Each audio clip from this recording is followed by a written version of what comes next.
ప్రకాశకము చింతామణి గణపతి చింతామణి గణపతి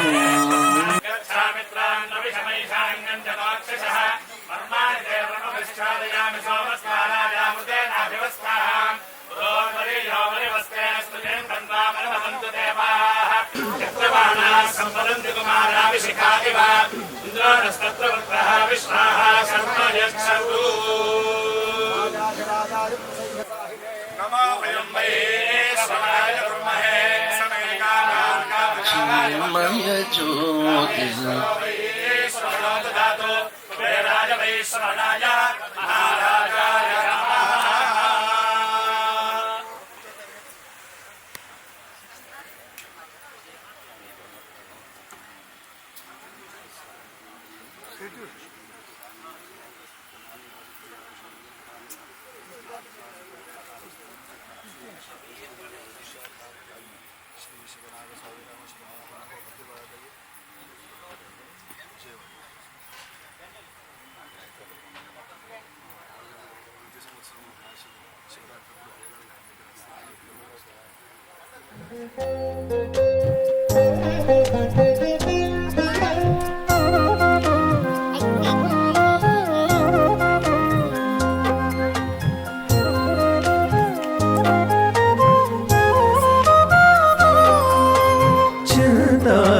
చింతామణిద్వీపనాథం గణపతిం చింతామణిద్వీపనాథం గణపతిం చింతయే సంతతం చిత్త ప్రకాశకం బ్రహ్మశ్రీ సామవేద గురుతుల్యులు సామవేద షణ్ముఖ శర్మ గారు ఇప్పుడే సభా ప్రాంగణానికి వచ్చేసి ఉన్నారు.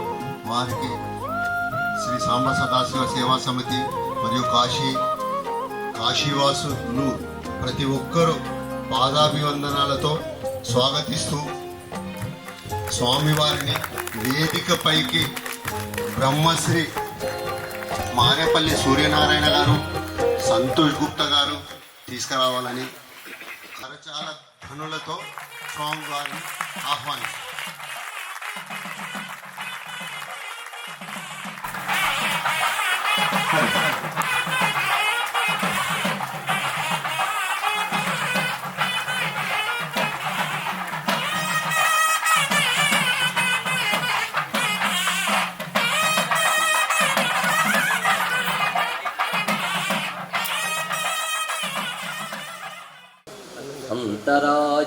అంతరాయతిమిరోపశాంతయే శాంతపావనమచింత్య వైభవం తం నరం వపుషి కుంజరం ముఖే మన్మహే కిమపి తుందిలం మహః శరణం కరవాణి శర్మదం తే చరణం వాణి చరాచరోపజీవ్యం కరుణామసృణైః కటాక్షపాతైః కురు మాం అంబ కృతార్థసార్థవాహం. శారదా శారదాంభోజవదనా వదనాంబుజే సర్వదా సర్వదాస్మాకం సన్నిధిః సన్నిధిం క్రియాత్. విమలపటీ కమలకుటీ పుస్తక రుద్రాక్ష శస్తహస్తపుటీ కామాక్షి పక్ష్మలాక్షి కలిత విపంచీ విభాసి వైరించి వాగర్థావివ సంపృక్తౌ వాగర్థ ప్రతిపత్తయే జగతః పితరౌ వందే పార్వతీ పరమేశ్వరౌ. గురవే సర్వలోకానాం భిషజే భవరోగిణాం నిధయే సర్వవిద్యానాం దక్షిణామూర్తయే నమః. నారాయణ సమారంభాం వ్యాసశంకరమధ్యమాం అస్మదాచార్యపర్యంతాం వందే గురుపరంపరాం. నారాయణం నమస్కృత్య నరం చైవ నరోత్తమం దేవీం సరస్వతీం వ్యాసం తతో జయముదీరయేత్. యజ్ఞేశ అచ్యుత గోవింద మాధవ అనంత కేశవ కృష్ణ విష్ణో హృషీకేశ వాసుదేవ నమోస్తుతే. కుండలీకృత నాగేంద్రం ఖండేందుకృతశేఖరం పిండీకృత మహావిఘ్నం డుండిరాజం నమామ్యహం. విశ్వేశం మాధవం డుండిం దండపాణిం చ భైరవం వందే కాశీం గుహాం గంగాం భవానీం మణికర్ణికాం. శ్రీమత్పరస్మై నిజచిద్ఘనాయ గౌరీతపఃపూర్ణఫలప్రదాయ కేదారనాథాయ నమః శివాయ నమో నమః కారణకారణాయ. దేవరాజసేవ్యమాన పావనాంఘ్రి పంకజం వ్యాళయజ్ఞసూత్రమిందుశేఖరం కృపాకరం నారదాదియోగి బృందవందితం దిగంబరం కాశికాపురాధినాథ కాలభైరవం భజే. కాశికాపురాధినాథ కాలభైరవం భజే. దేవి సురేశ్వరి భగవతి గంగే త్రిభువన తారిణి తరళ తరంగే శంకర మౌళి విహారిణి విమలే మమ మతిరాస్తాం తవ పదకమలే. సానందమానందవనే వసంతం ఆనందకందం హతపాప బృందం వారాణసీనాథమనాథనాథం శ్రీ విశ్వనాథం శరణం ప్రపజ్యే. శ్రీ విశ్వనాథం శరణం ప్రపజ్యే. శివాయ గురవే నమః. శివాయ గురవే నమః. శివాయ గురవే నమః. శ్రీమాత్రే నమః. శ్రీమాత్రే నమః. శ్రీమాత్రే నమః. శ్రీ విష్ణురూపాయ నమః శివాయ. కేదారనాథాయ నమః శివాయ. కేదారనాథాయ నమః శివాయ. కేదారనాథాయ నమః శివాయ. శ్రీ విశ్వనాథాయ నమః శివాయ. శ్రీ విశ్వనాథాయ నమః శివాయ. శ్రీ విశ్వనాథాయ నమః శివాయ. శ్రీ లోలార్కేశాయ నమః.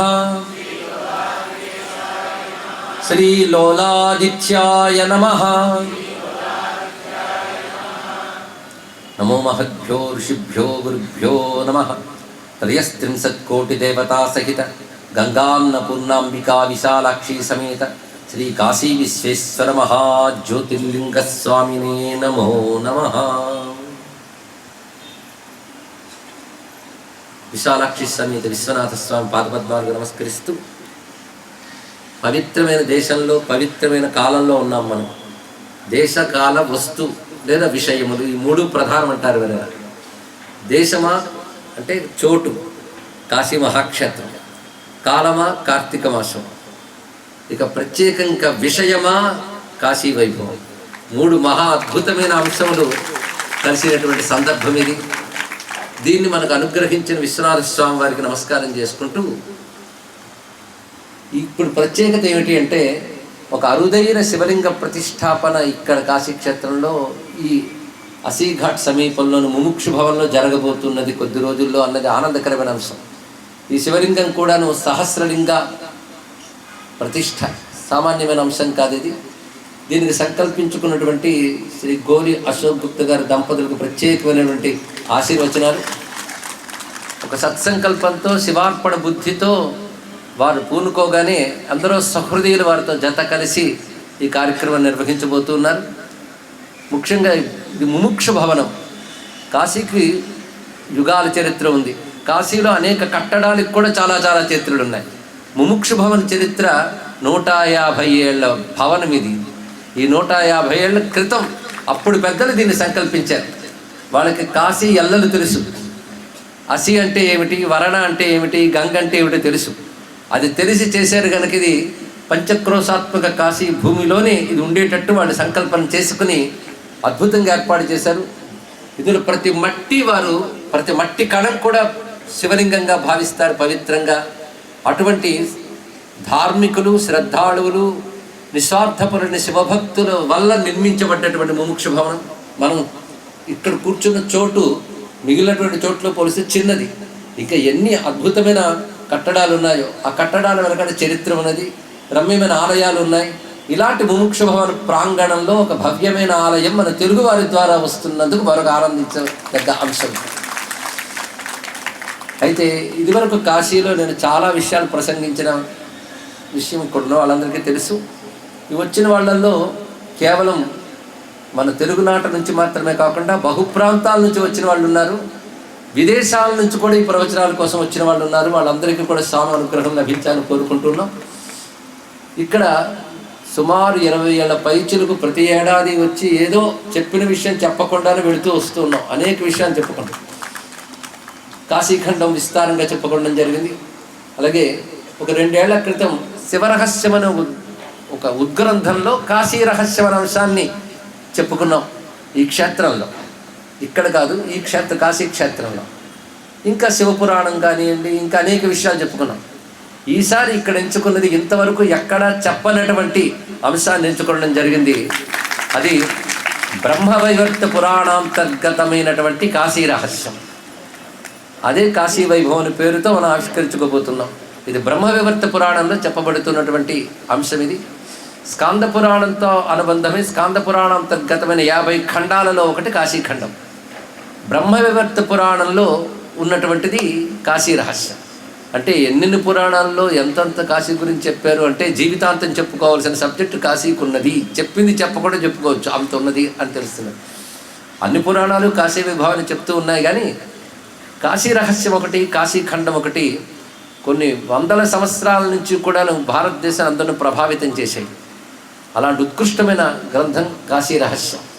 ఈ కాశీ రహస్యం చెప్పినటువంటి మహానుభావుడు వేదధర్ముడు అనేటువంటి ఒక తపస్వి బోధించినటువంటి విషయం ఇది. కాశీ రహస్యం అంతా కూడా తన శిష్యుడిపై వాత్సల్యంతో చెప్తాడు. ఈ వేదధర్ముడు ఆయన శిష్యుడి కథ మనకి దత్తపురాణంలో కూడా వస్తున్నది. అక్కడ కథ ఇక్కడ ఉన్నది. అంటే అక్కడ దత్త చరిత్ర, ఇక్కడ కాశీ చరిత్ర. ఏది చెప్పుంటాడు ఆయన? ఏదో ఒకటి చెప్పుండాలి కదా, రెండూ చెప్పాడా అంటే దత్తపురాణం జాగ్రత్తగా చదివితే దత్త చరిత్ర చెప్పడానికి ముందు కాశీ వైభవాన్ని చెప్తాడు వేదధర్ముడు. అక్కడ క్లుప్తంగా ఉంటుంది. అక్కడ ఏదైతే క్లుప్తంగా వ్యాసుడు రాశాడో దాన్ని విస్తారంగా చూపిస్తాడు కాశీ రహస్యంలో. అలా పురాణాలు మనం సమన్వయించుకోవాలి. ఇక్కడ చెప్పిందంతా అక్కడ దత్త కథ ప్రధానం కనుక ఇది క్లుప్త రూపంలో అక్కడ రాయించాడు వ్యాసుడు. ఇక్కడికి వచ్చేటప్పటికి ఉన్నది ఉన్నట్టుగా యథాతథంగా చూపించాడు కనుక మనకు విస్తారంగా కనబడుతుంది. ఇందులో కాశీఖండంలో పెట్టుకున్న విషయాలు ఉన్నప్పటికీ కూడా కాశీఖండంలో చెప్పని ఎన్నో విషయాలు ఇందులో ఉన్నాయి. ఇందులో చెప్పని ఎన్నో విషయాలు కాశీఖండంలో ఉన్నాయి. అంటే రెండూ రాసిన వాడు వ్యాసుడే కనుక అక్కడ కొన్ని ఇక్కడ కొన్ని చెప్పున అన్నీ చెప్పాడు వ్యాస భగవానుడు. కాశీ రహస్యం, కాశీఖండం ఇవన్నీ కలుపుకుంటూ ఒక సమగ్రమైన కాశీ చరిత్ర మనకి లభ్యమవుతుంది. మహర్షి వేదవ్యాసుడు అష్టాదశ పురాణాల్లో ఒకటైన బ్రహ్మవివర్త పురాణంలో ఈ కాశీ రహస్యాన్ని మనకి అందిస్తున్నాడు. సుమారు 36 అధ్యాయాల గ్రంథం ఇది. ఇక్కడ దీంట్లో విశేషమైన అంశములు ఎన్నో ఉన్నాయి. పైగా దీని పేరు కాశీ రహస్యం. ఎందుకు ఆ పేరు పెట్టారు అంటే ప్రకటంగా కనబడేది, ఇంద్రియాలకు గోచరించేదాన్ని మనం ప్రకట విషయం అంటాం.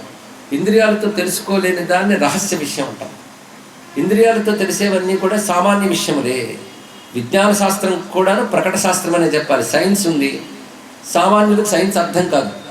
అప్పుడు సైన్స్ కూడా సామాన్యులకి తెలియనిది కదా, అది కూడా రహస్యం అవుతుందా అంటే అలా అనడానికి వీలు లేదన్నారు. ఎందుకంటే సామాన్యుడైనా సరే, తెలుసుకోలేకపోయినా సరే, అది విజ్ఞానం భౌతికమే కదా అందుకే భౌతికమే అనిపించుకుంటుంది అన్నాడు. కనుకనే సైన్స్ కూడా తెలుసుకోలేని సత్యం ఏదైతే ఉంటుందో దానికి రహస్యం అని పేరు పెట్టాలి ఇక్కడ. అది కాశీ రహస్యం అంటే ఇప్పుడు మనం భౌతికంగా కళ్ళతో చూసేది కాదు, చరిత్రతో వెతికేది కాదు, అలాగే మన దుర్బిణీలు టెలిస్కోపులు తెస్తే కనబడేది కాదు. కేవలం తపోదృష్టికి మాత్రమే కనబడే ఒక సత్యం. అంతేకాని తపోదృష్టికి వచ్చి కనబడదు. అది ఉంది, రావాల్సిన అవసరం లేదు. ఆ ఉన్నది తపస్సుకి గోచరిస్తే దాన్ని రహస్యము అంటాం. ఈ రహస్య శబ్దం మనం శాస్త్రంలో, మంత్రశాస్త్ర విషయంలో, వేదాంత శాస్త్ర విషయంలో కూడా రహస్య శబ్దం మనం వాడుతూ ఉంటాం. అందుకే లలిత రహస్యనామాలు అంటాం ఇక్కడ. అంటే రహస్య శబ్దం వాడిని చోటు బట్టి చెప్పాలి. అందుకే నీకు రహస్యం చెప్తాను అని ఎవరైనా పిలిస్తే మంత్రం చెప్తారు అనుకోవద్దు. లోక వ్యవహారంలో వాడే పదాలు వేరు, శాస్త్ర వ్యవహారంలో వాడే పదాలు వేరు. అది శాస్త్ర ప్రకారంగా రహస్య శబ్దం చాలా దివ్యమైనది. అందుకే కాశీ రహస్యం, ఈ రెండు మాటల గురించి మాట్లాడుకున్నా చాలా ఉంటుంది ఇక్కడ. ఆ మాటకు వస్తే కాశీయే రహస్యం అయ్యా, మళ్ళీ కాశీ రహస్యం ఏమిటి అన్న విషయం కాశీ రహస్యం విన్నాకగానే అర్థం కదా మనకి. అలాంటి భవ్యమైన కాశీ రహస్యం ప్రారంభమే చాలా చిత్రంగా ఉంటుంది. ఇందులో యుగముల లక్షణం మొదట ప్రస్తావన చేస్తాడు. యుగాల్లో ప్రతి యుగానికి ఒక స్వరూపం ఉంటుంది. సత్యయుగం అనగా కృతయుగం, త్రేతాయుగం, ద్వాపర యుగం, కలియుగం. ఈ కలియుగంలో ఉన్న దుర్లక్షణాలన్నీ కూడా ముందు చెప్తాడు. అలాంటి దుర్లక్షణాల నుంచి బయటపడాలంటే ఉపాయాలు ఏమిటి అవి కూడా చెప్తాడు. అన్నీ చెప్పి అంటాడు ఉపాయాలు ఉన్నాయి కానీ అందరూ చేయలేరని కూడా చెప్తాడు. అలాంటప్పుడు సులభోపాయాలు ఏమిటని మళ్ళీ చెప్పాలి. ఆ సులభోపాయాల్లో ఒకటి కాశీ మహాక్షేత్రాన్ని ఆశ్రయించడమే సులభోపాయం అనేది మొదట కొన్ని అధ్యాయాల సారం. అది చెప్తూ బ్రహ్మదేవుడు వివరిస్తాడు ఈ చరిత్రను. నిజానికి బ్రహ్మ స్వయంగా చెప్తాడు ఈ కథని. ఆ బ్రహ్మ చెప్తున్నటువంటి వృత్తాంతంలో ప్రారంభమవుతుంది వేదధర్ముడి వృత్తాంతం. అస్తి గోదావరీ తీరే మునేరాంగిరస శివ ఆశ్రమ సర్వైర్విక్షాత పుణ్యద్రుమ మృగాకులం బ్రహ్మ క్షత్రశ్రయస్తత్ర తప్యంతే తప ఉత్తమం. గోదావరి నదీ తీరంలో అంగీరస మహర్షి ఆశ్రమం ఉన్నది. అక్కడ బ్రహ్మర్షులు, రాజర్షులు మొదలైన వారు తపస్సు చేస్తుంటారు. అలాంటి తపస్సుల మండలంలో ఒక ఉదాత్తమైన స్థాయిలో గురువుగా ప్రకాశిస్తున్నటువంటి వాడు తన్మధ్యే వేదధర్మాచ ఋషి పైలాత్మజ కృతి. పైలాత్మజుడు అంటే పైలుడు అనేవాడి యొక్క పుత్రుడు ఈ వేదధర్ముడు. పైలుడు ఒక మహర్షి. చాలా మందిగా పైల మహర్షి పేరు విని ఉంటారు. వ్యాసుని శిష్యుల్లో పైల, సుమంత, జైమిని, వైశంపాయన నలుగురు. అందులో పైలుని యొక్క పుత్రుడు ఈ వేదధర్ముడు. ఆయన వద్ద అనేక మంది శిష్యులు వేదాంగ పారగలి ఉన్నారు. అనేక శాస్త్రములు అధ్యయనం చేస్తున్న వారు ఉన్నారు. తస్య శిష్యాస్తు బహవో వేదాంగ పారగాః తేషాం సందీపకో నామ శిష్యో గురుపరాయణ.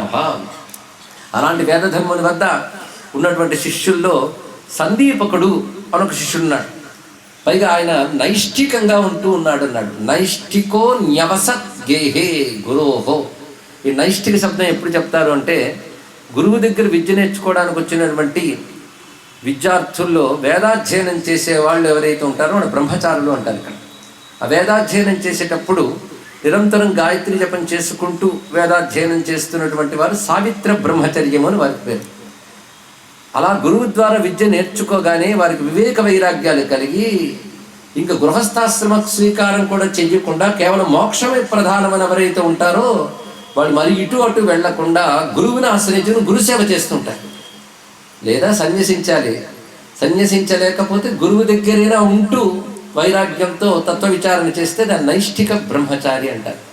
ఇతను నైష్ఠిక బ్రహ్మచారిగా గురువు దగ్గర ఉండిపోయాడు సందీపకుడు.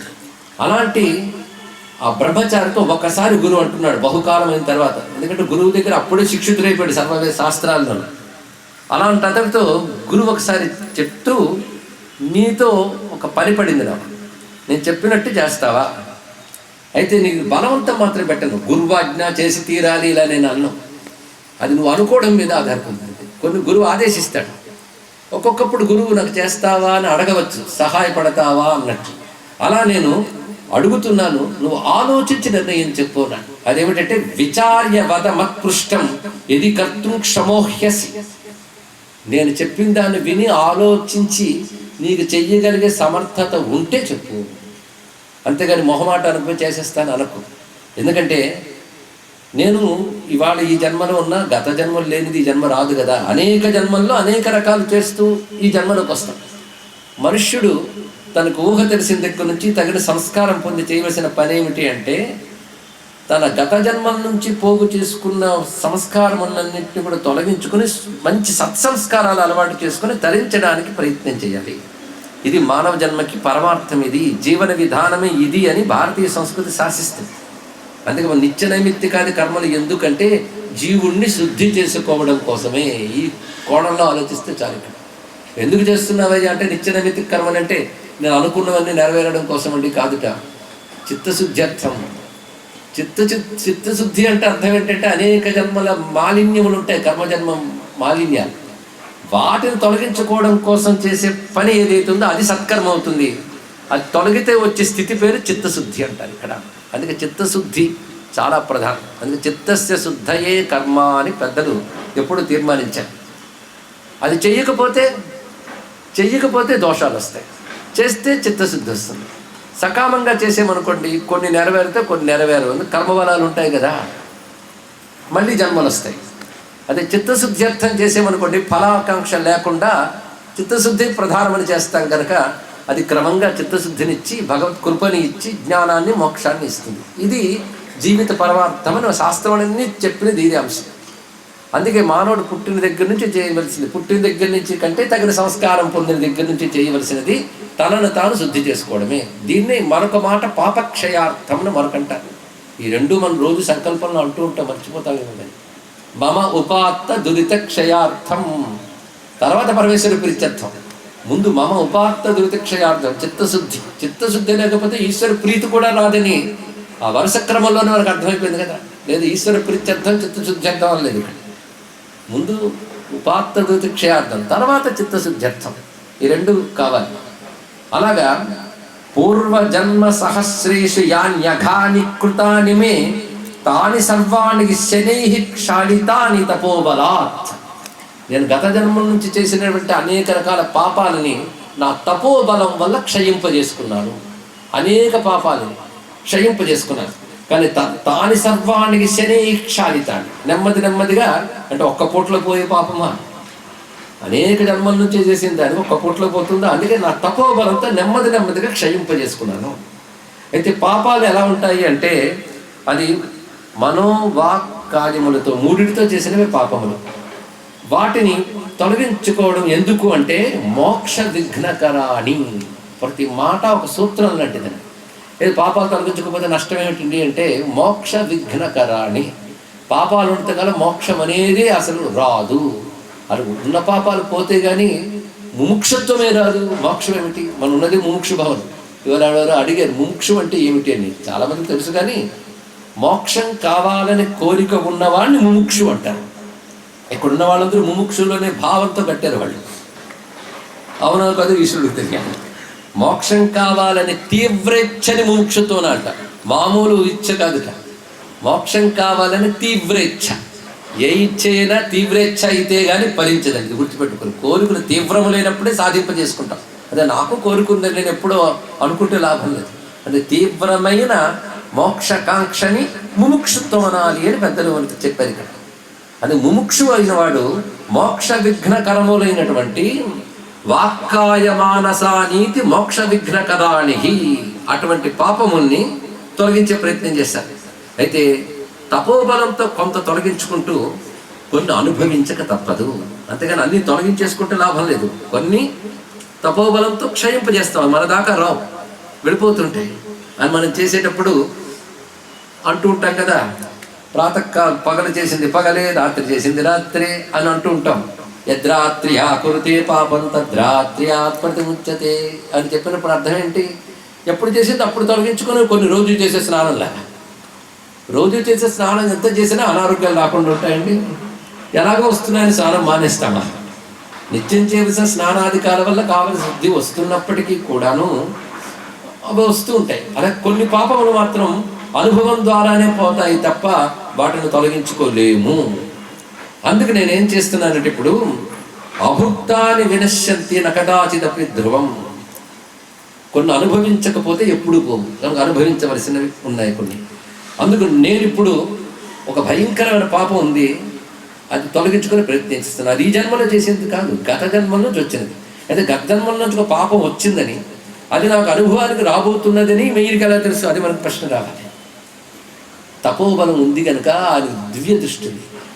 ఆ దివ్యమైన దృష్టి చేత తానేమిటి, తన కర్మలేమిటి కూడా తనకు తెలిసాయి. ఇది గొప్ప విషయం అండి ఇక్కడ గమనించవలసింది. దీన్ని బట్టి వేదధర్ముడు సామాన్యుడు కాడు, మహాతపస్వి. ఆ కారణం చేతనే ఆయనకు తన పూర్వజన్మల విశేషాలు తెలుసు, తన తపోబలంతో ఎంత క్షయింపు చేసుకున్నాడో తెలుసు.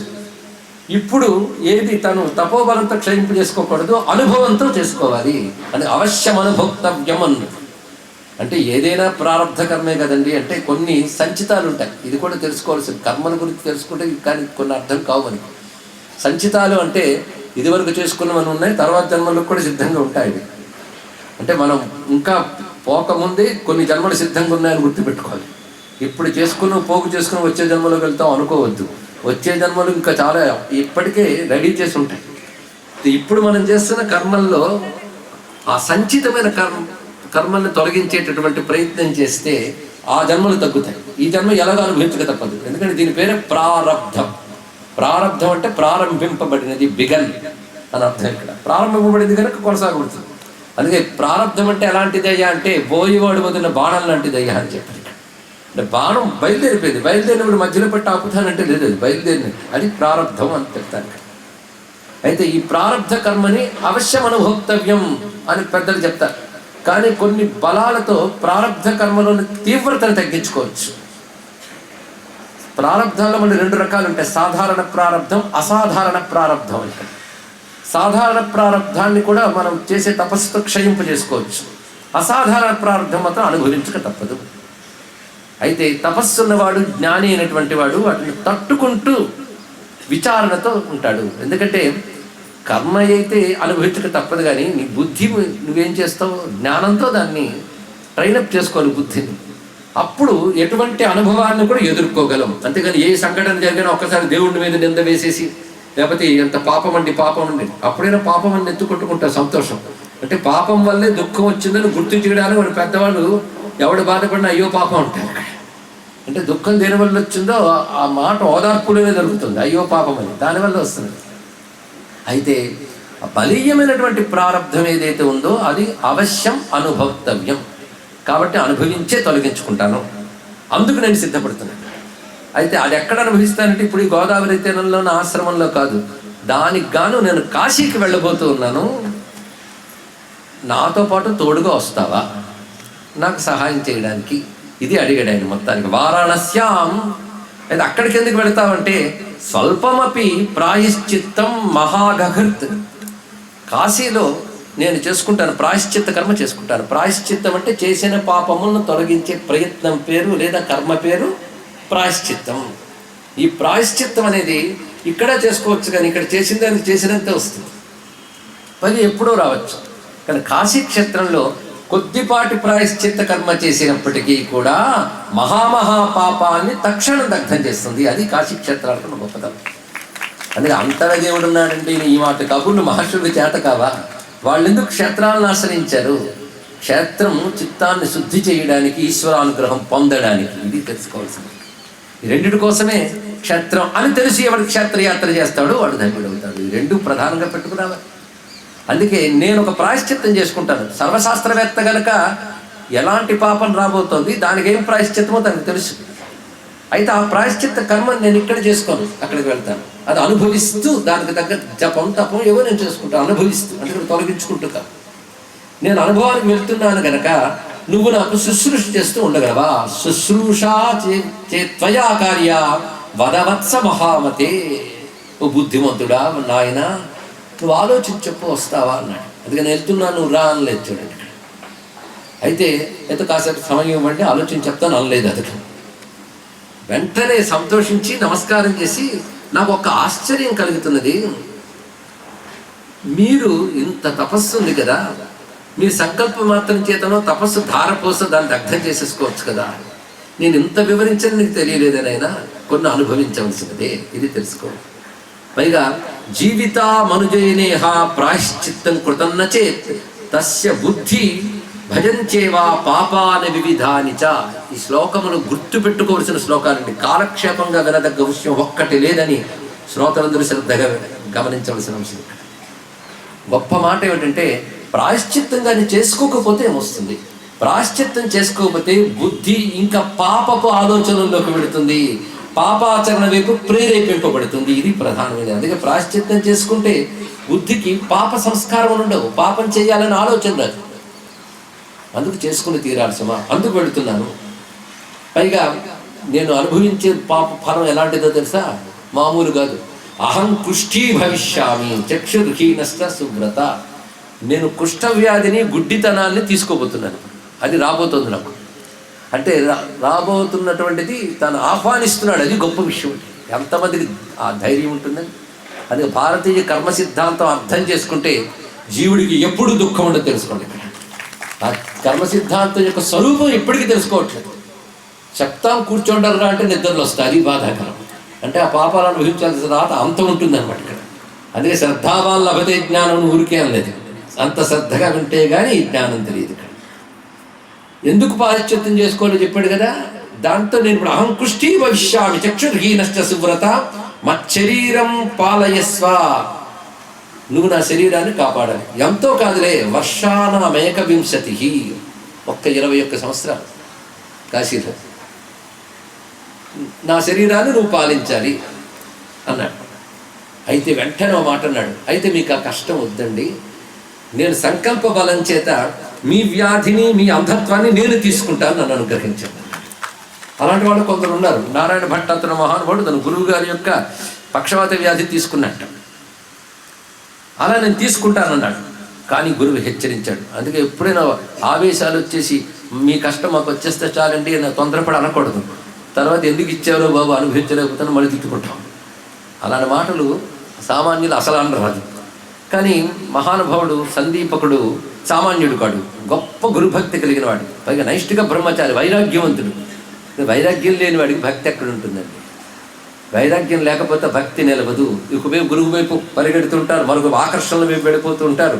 వారికి గురుభక్తి నిలవదు, దైవభక్తి నిలవదు. అంత అకుంఠితంగా ఉండాలో. ఈ వృత్తాంతంతో బ్రహ్మదేవుడు ప్రారంభించడమే గొప్ప విషయం.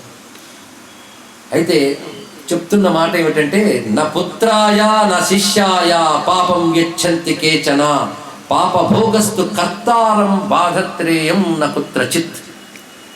ఎప్పుడైనా సరే పుత్రుడికి శిష్యుడికి పాపాన్ని బదలా చేయకూడదు. ఇది చెప్పాడు. దాన్ని అక్కడికి బదిలీ చేయకూడదు, మార్పు చేయకూడదు, నేనే తీసుకోవాలి. తతో మయైవ భక్తవ్యం తం శుశ్రూషాపరోభవ. నేను అనుభవించాలి, నువ్వు శుశ్రూష చేసుకో. ఒకటి, రోగం అనుభవించడం కంటే రోగిష్టికి సేవ చేయడమే ఇంకా కష్టం తెలుసా? ఇది గుర్తుపెట్టుకో. నువ్వు అయ్యో గురువుగారి కష్టం అంటావు, నీకే ఎక్కువ కష్టం. సేవ చేయడమే మహా కష్టం చూస్తావు. అందుకు భోగాదపి మహత్ కష్టం శుశ్రూష భవిష్యతి. శుశ్రూష వల్ల వచ్చే కష్టం రోగం అనుభవించిన దానికంటే ఎక్కువ ఉంటుంది. దీనికి నువ్వు ఆలోచించుకో, సిద్ధపడు. అంటే మీరు అదే నిర్ణయించితే వయం ఇవేవ గంతవ్యం క్షేత్రం దేవస్య ధూర్జటేహే. ధూర్జుడి యొక్క క్షేత్రానికి ఈ క్షణం బయలుదేరదా ఉన్నాడు. అంటే ఏమాత్రం వెనకాడలేదు, ఆలోచన లేదు. మీరు అదే నిర్ణయించుకుంటే ఈ క్షణమే సిద్ధము అని చెప్తూ, నాకు మీ చరణాంభోజ సేవ లభిస్తే చాలు అని చెప్పి గురువుగారితో బయలుదేరి వెళుతూ వాళ్ళు కాశీక్షేత్రానికి వచ్చారు. వెళ్ళారని లేదు, నేను వచ్చారన్నాడు. మనం ఇక్కడ చెప్పుకుంటున్నాం కనుక కాశీక్షేత్రంలో తతస్థౌ సహితౌ విప్రౌ కాశీం గత్వా స్థితౌ సుఖం మణికర్ణ్యుత్తరే కూలే కంబళీశ్వర సన్నిధౌ. కాశీక్షేత్రానికి వచ్చి కాశీక్షేత్రంలో మణికర్ణిక తీర్థమునకు ఉత్తరంలో ఉన్నటువంటి కంబళేశ్వరుడనే స్వామి వద్ద వాళ్ళు బస చేశారు. అలా 21 ఏళ్ళు ఉన్నారు. స్నాత్వాదేవం సమభ్యర్చ విశ్వేశం విశ్వయా సహా. కొన్ని మాటలు చాలా అందంగా ఉంటాయి ఇక్కడ, వీటిల్లోనే పట్టుకోవాలి. ఇక్కడ మణికర్ణికలో స్నానం చేసి విశ్వాతో ఉన్న విశ్వేశ్వరుణ్ణి సేవించుకున్నారు అన్నారు. ఇక్కడ ఈ రహస్యం మనకి కాశీఖండంలో కనబడుతుంది. అమ్మవారికి విశ్వ అని పేరు. ఆయన విశ్వనాథుడు, అమ్మవారు విశ్వాదేవి. అది తెలుసుకోవాల్సింది. అది విశ్వ. ఆ విశ్వానే భవాని అని అన్నపూర్ణ అని, విశాలాక్షి అని బహునామాలతోనూ పిలుస్తూ ఉంటాం. కానీ అసలు తల్లి పేరు విశ్వ అనే నేను చెప్తున్నాను. అది విశ్వేశం విశ్వయాసహ అన్నారు. విశ్వయాసహ, విశ్వాదేవితో ఉన్న విశ్వేశ్వరుని సేవించుకుంటూ ఉన్నారు వాళ్ళు ఇక్కడ. పైగా వచ్చి స్నానం చేసి ఆయన దర్శించి తన కర్మను ఆహ్వానించాడు మహాత్ముడు. అప్పుడు వచ్చింది కుష్ఠవ్యాధి, అంధత్వం రెండు వచ్చి ఆ ప్రారంధాన్ని అనుభవించాలని సిద్ధపడ్డాడు. ఇంకా దానికి తగ్గట్టుగా శిష్యుడు సేవ చేస్తున్నాడు. భిక్షాటనం ప్రధానం కనుక భిక్షాటనం చేసుకోవచ్చు గురువుకు పెడుతున్నాడు. గురువుకు వ్యాధి పెరుగుతుంది. ఒక్కొక్కసారి ఆ పదార్థం తీసుకొచ్చి ఇదా నువ్వు తెచ్చేదని మొహం మీద విసురు కొడితే మళ్ళీ వెళ్ళి భిక్షాటనం తీసుకొస్తూ ఒక్కొక్కసారి కోపంతో కొట్టడం, తిట్టడం ఇవన్నీ చేస్తున్నాడు. దానికి తోడు ఆ శుశ్రూష చేస్తున్నప్పుడు అతను గురువు గారి బాధ చూడలేకపోతున్నాడు. దానితో గురువు పెడుతున్న బాధ తట్టుకుంటున్నాడు. ఈ విధంగా జరుగుతున్నది. ఇలా బహుకాలం జరుగుతుంది. అది పరిశీలించిన వాడు ఎవడయ్యా అంటే విశ్వేశ్వరుడు పరిశీలించాడు. ఆయన ప్రతిదీ గమనిస్తూనే ఉంటాడు. ఒక మాట చెప్తాడు కాశీఖండంలో శివుడు, నా సంకల్పం తప్ప కాశీలో మరొకరి సంకల్పం ఉండదు అని చెప్పాడు. ఇది బాగా తెలుసుకోవాల్సింది. కేవలం విశ్వేశ్వర సంకల్పం మాత్రమే ఇక్కడ. అది తెలిసాక నిశ్చింతగా ఉంటాడు ప్రతివాడు కూడా. కాశీలో ఎలా జీవించాలి అంటే తల్లిదండ్రులున్న పిల్లలు ఎంత నిశ్చింతగా ఉంటారో అలా ఉండాలి అని ఒకటే చెప్పింది కాశీఖండంలో. ఆయన సంకల్పమే. ఆయన పరిశీలిస్తాడు. పరిశీలించి ఆశ్చర్యపోయాడు. ఎందుకంటే అన్ని వ్రతాల కంటే గొప్ప వ్రతం గురుసేవా వ్రతం. అది చేస్తున్నాడని ఒకసారి గంగా తీరంలో స్నానం చేసి గురువుగారి దగ్గరికి వెళ్ళబోతూ ఉన్నాడు. దీపకుడు ఆయనకు ఎదురుగా కనబడ్డాడు విశ్వేశ్వరుడు. విశ్వేశ్వరుడు సాక్షాత్కారం అయిందండి, సామాన్యమైన అంశం కాదు. అప్పుడు ఒక్కసారి ఆనందపరుసుడు ఈ నమస్కారం చేశాడు. విశ్వేశ్వరుడు వస్తున్నటువంటి గురు భక్త మహాప్రజ్ఞ వరం బ్రూహి. ఈ గురుభక్తికి నేను చాలా సంతోషించాను. ఎప్పుడైనా తపస్సు చేస్తే భగవంతుడు ప్రత్యక్షమవుతారంటారే, మరి ఈయనేం తపస్సు చేశాడయ్యా? గురు శుశ్రూషనే తపస్సు చేశాడు. ఆ తపస్సుకు ఫలంగా విశ్వేశ్వరుడు సాక్షాత్కరించి నీకేం వరం కావాలన్నాడు. అంటే ఇదే మొదటి సూటిగానే ప్రశ్న. అంటే వరమా? తనకంటూ వరం అంటే ఏమీ లేదు. చూడండి ఎటువంటి వాడు. అదిగా నైష్ఠిక బ్రహ్మచారి అయ్యాడు. తనకంటూ కోరికే లేదు, సంకల్పం లేదు. బట్ మృత్యుంజయ మహాదేవ ప్రసన్నోసి యది ఈశ్వర, నువ్వు నా పట్ల ప్రసన్నుడివైతే గురువు గారిని అడిగి వస్తాను. ఎందుకంటే గురువు గారికి ఏం కావాలో అడిగి వస్తాను. కొంచెం నాకు నువ్వు ఇదే చోట ఉండు, నేను గురుగారిని అడిగి వస్తాను. వెంటనే పరిగెత్తుకు వెళ్ళి గురుగారి దగ్గరికి వెళ్ళాడు. ఆయన కూడా నువ్వు అడిగిరా, నేను వస్తాను, అంతవరకు ఇక్కడ ఉంటానన్నాడు. వెళ్ళి అడిగితే గురువు చెప్తున్న మాట ఏంటంటే, భాగ్యవంతుడు అయ్యా, స్వామి సాక్షాత్కరించి అడిగాడు. ఏమడుగుతావు? మీ రోగం తీసేయమని అడుగుదాం అనుకున్నానండి. కానీ మీకు చెప్పకుండా కోరుకోవడం కూడా దోషం అవుతుందని మీ దగ్గరికి వచ్చి మా అనుమతి కోసం వచ్చాను. మీరు కొంచెం అనుమతి ఇస్తే చాలా మా గురువుగారికి రోగం తీసేమని అడుగుతానని. నేను తీసుకోలేను అనుకున్నావా? అది చెప్తున్నాడు గొప్ప విషయం ఇక్కడ. ఎందుకంటే ఇవాళ నేను తపస్సుతో తప్పిస్తే మరొక జన్మలు అనుభవించవలసిందే. కనుక తర్వాత జన్మలకు తొయ్యడమే కానీ తీయడం ఉండదు. తెలుసుకోండి. కొన్ని కర్మలు అంతే. కనుక ప్రస్తుతం పోస్ట్పోన్మెంటే కానీ రిమూవల్ కాదు అది ఇక్కడ. అందుకే నాకు తెలుసు, ఇప్పుడు నేను దీన్ని తోస్తే మళ్ళీ జన్మను అనుభవించవలసి వస్తుంది. పైగా భవరోగాన్ని పోగొట్టే స్వామి దగ్గర పెట్టుకుని ఈ శరీర రోగం పోగొట్టుకుని అడగడం ఏంటయ్యా తప్పు కాకపోతే అనేటువంటి పెద్ద జబ్బు ఏంటో తెలుసా? మనకు తెలియదు. భవరోగం అంటే అదే డిసీజ్ అండి, మొత్తం వెతికాను, వైద్యశాస్త్రం దొరకలేదు అంటారేమో. జనన మరణ రూపమైన సంసారానికే రోగం అని పేరు. కనుక మన రోగం కోల్చుకుందాన్ని ఇక్కడ. ఇందులో రిలీఫ్ కోసం చేస్తూ ఉంటాం. కానీ ఈ రోగం పోవాలని అడిగేవాడు ఎవడు కోటుకోపడు, వాడిని ముముక్షు పట్టారు. అసలు నిజానికి ముముక్షు శబ్దానికి అర్థం తెలిస్తే కాశీగా వాడు రాడండి. కేవలం జ్ఞానులు మాత్రమే వస్తారు, వివేకవంతులు వస్తారు, మామూలు యాత్రికులు వీళ్ళు కాదు. ముముక్షు శబ్దానికి అర్థం తెలుసుకుంటే అసలు సంఘం పూర్తిగా త్యజించాలి. కీర్తికాంక్షలు ధనకాంక్షలతో కాశీకి అడుగు పెడితే వాడు ముముక్షు ఎలా అవుతారు? ఇక్కడ పుట్టి వ్యాపారం చేసుకునే వాళ్ళ విషయం వదిలేయండి. కానీ కాశీకంటూ వచ్చేమో అంటే ముముక్షుత్వమే కాశీకి రావడానికి అర్హత, కాశీలో ఉండడానికి అర్హత. అది లేకుండా ఇంకా సంఘములు పెట్టుకుంటూ కీర్తికాంక్షలతో తిరిగే వారికి ఎందుకు కాశీకి వచ్చి బాధపడడం, బాధ పెట్టడం అంటాడు విశ్వేశ్వరుడు.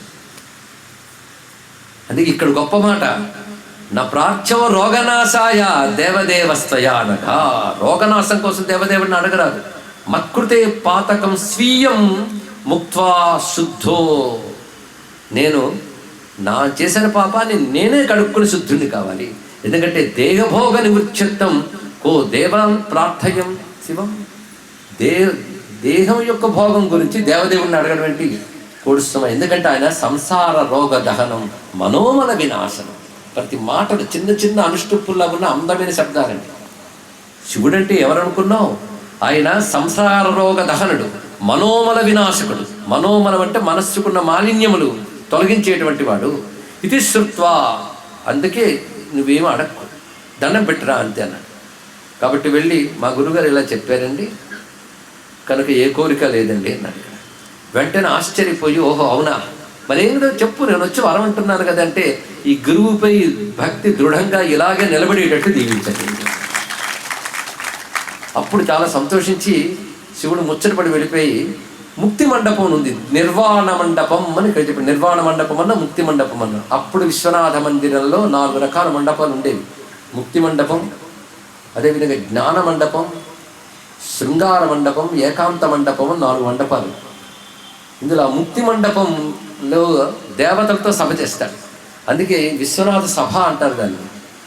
ఆ సభలో దేవతలతో చర్చ చేస్తుంటాడు ఆయన. అలాంటి ఆ ముక్తి మండపంలో స్థిత్వా నిర్వాణ మండపే శంకరోప్యుమయా సార్థం, ఉమాదేవితో కలిసి నిర్వాణ మండపంలో కూర్చుని సర్వదేవానాం శృణ్వత, అక్కడ దేవతలందరి మధ్యలో విష్ణువు కూడా ఉన్నాడు.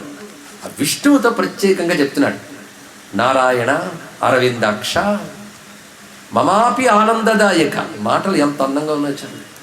నాకు కూడా ఆనందాన్ని ఇచ్చే నారాయణ అని అడిగాడు. ఏంటా మాట అనాలి? నాకు కూడా ఆనందం ఇచ్చేవాడా అంటే అర్థం ఏంటి? సముద్రంలో ఎవరైనా నీళ్ళు పోస్తారండి? ఎందుకు సముద్రంలో ఎందుకు నీళ్ళు పోయకూడదు? సముద్రమే నీళ్ళు కనుక కదా. అలాగే శివుడికి ఆనందం ఎవరు ఇవ్వలేరు, ఎందుకు? ఆయనే ఆనంద స్వరూపుడు కనుక. తానే ఆనంద స్వరూపుడైన స్వామికి ఆనందం కలిగిస్తున్నాడంటే అర్థం ఏంటి? ఆయనకి ఈయన వేరు కాదు అని అర్థం. ఇది చెప్తున్నమాట. మమాప్యానందదాయక, మంచి శబ్దం. నాకు కూడా ఆనందం కలిగించేవాడా.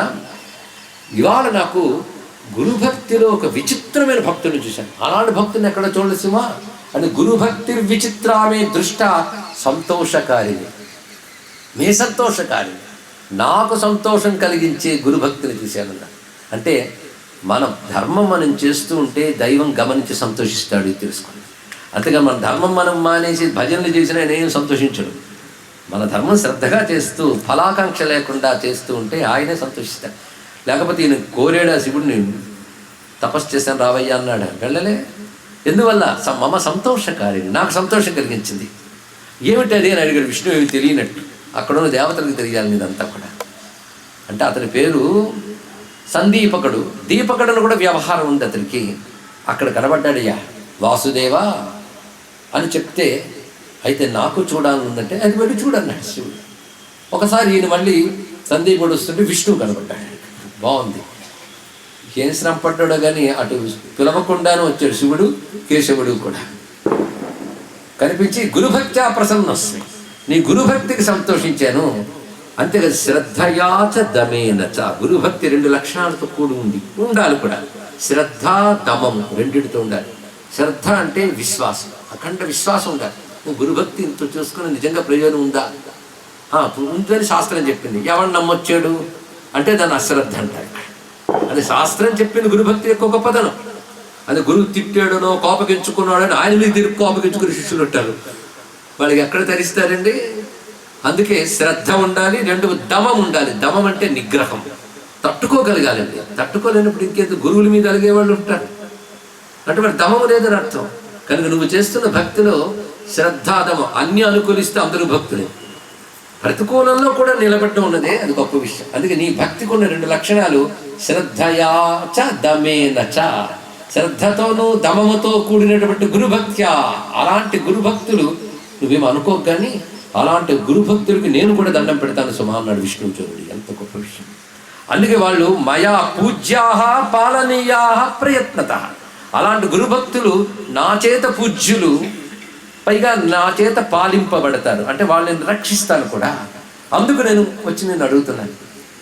అయితే దీపకుడు అంటున్నాడు, నిజమే, ఎందుకంటే సృష్టిలో తరింపజేసేది ఒక్కటే, ఇంకోటి లేదు, అది జ్ఞానం మాత్రమే. ఆ జ్ఞానం ఇచ్చేది గురువు మాత్రమే. అది గురువు కంటే ఇంకెవరు గొప్ప అన్నాడు ఒకటే మాట. అది జ్ఞానం సర్వాత్మకం శుద్ధం పరమానందదాయకం అతో గురుం విహాయ అన్యత్ ప్రార్థయేన కథంచన. అందుకే గురువు తప్ప మరొకటి లేదు. గనక శివుడితో చెప్పినట్టే నీతో చెప్తున్నాను, ఆ గురువే నాకు కావాలి, గురు పాదాలపై భక్తే కావాలి, గురు శుశ్రూష భాగ్యమే నాకు లభించాలి. మాకు లేదు. యది దేయో వరో మహ్యం గురుభక్తిం ప్రయచ్చమే. ఏమిటి అదే అడుగుతున్నామంటే, పిలవకుండానే శివకేశవులు ప్రత్యక్షమయ్యారంటే గురుభక్తి ఎంత గొప్పదో తెలిసింది కనుక ఆ గురుభక్తి ఉంటే చాలు ఇక్కడ. ఎందుకంటే ఏది లభించినా శివుడు విష్ణువు లభించడం అనేది అంత తేలిక కాదు. ఎన్ని జన్మలు ఎన్ని యుగాలు తపస్సు చేస్తే వాళ్ళిద్దరు కనబడతారు. అలాంటిది పిలవకుండానే వాళ్ళంతటి వాళ్ళు వచ్చారంటే గురుభక్తి వల్లే. అటువంటిప్పుడు గొప్పదేని గురుభక్తి ఒకటి ఉంటే చాలు కదా అన్నీ ఉన్నట్లే అంటే అప్పుడు నీతో కాస్త ముచ్చటించాలనిపిస్తుంది అయ్యా. ఎందుకంటే అర్థం చేసుకునేవాడు, వివేకవంతుడు, పాటించేవాడు, మూడు ఉండాలి చూడండి. అర్థం చేసుకునేవాడు, వివేకవంతుడు, పాటించేవాడు. వాళ్ళు కనబడితే మాట్లాడాలని విష్ణువుకు కూడా అనిపించింది. కానీ నేను మొదలెట్టగా నన్ను కళ్ళు మూసేసుకునే వాడి దగ్గర చెప్పాలని విష్ణువుకు కూడా అనిపించింది. తెలుసుకుంది ఇక్కడ. అందుకే శ్రద్ధగా ఉండాలి. అటు ఇటు చూపులు తిప్పేవాడికి ఏమొస్తుంది? పైగా ఇది అర్థం కాలేదండి అనేవాళ్ళు కనబడతారు, కానీ అర్థం చేసుకోవాలని ప్రయత్నించేవాడు అసలు శిష్యుడు అవుతాడు. తెలుసుకోండి ఇక్కడ. ఒకటికి 10 సార్లైనా వినాలి, వాడు శిష్యుడు అవుతాడు. అలాంటి వివేకవంతుడు కనబడితే స్వామికి ముచ్చటించాలనిపించింది. నీకు నేను గురుతత్వం చెప్తాను విను అన్నాడు విష్ణువు. విష్ణువు అంటే ఎవరు? జగద్గురు. సర్వ జగత్తుకు ఒకే ఒక్క గురువు ఆ నారాయణుడు. నారాయణ అఖిల గురో భగవన్ నమస్తే అంటాడు కదా గజేంద్రుడు. అలా అఖిల గురువైన నారాయణుడే మాట్లాడుతూ గురువులంటే ఏమిటో చెప్తున్నాడు. చాలా అద్భుతమైన విషయం. సద్బుద్ధిం లౌకికం యస్తు ప్రయచ్చతి సమాన భాక్. మొట్టమొదట లౌకికమైన సద్బుద్ధినిచ్చేవాడిని గురువు అనాలి. లౌకికమైన సద్బుద్ధి అంటే లోక వ్యవహారంలో మంచిగా ప్రవర్తించడానికి నేను ప్రేరేపించేవాడు, దానికి తగ్గ విషయం చెప్పేవాడు ఎవడు, వాడు గురువు అనాలి. అంటే నా అబద్ధాలు ఆడుకునైనా సత్యంగా ఉండు, కపటం చెయ్యకు, హింస పెట్టకు, ఇవన్నీ కూడా లౌకికమైన సద్బుద్ధి అంటారు ఇక్కడ. అది చెప్పేవాడు గురువు అనాలి. అంతకంటే గొప్ప గురువు ఎవడు అంటే ఈ గురువుని పూజించాలి. అంతకంటే గొప్ప గురువు అంటే మామూలుగా విద్యను నేర్పే వాళ్ళందరూ ఉపాధ్యాయులు అవుతారు, వాళ్ళని గౌరవించాలి. గౌరవించాలని మాట విన్నారు కదా. గౌరవం అంటే అర్థమేంటి? అందరూ వాడుతుంటాం. గురుభావం పేరు గౌరవం.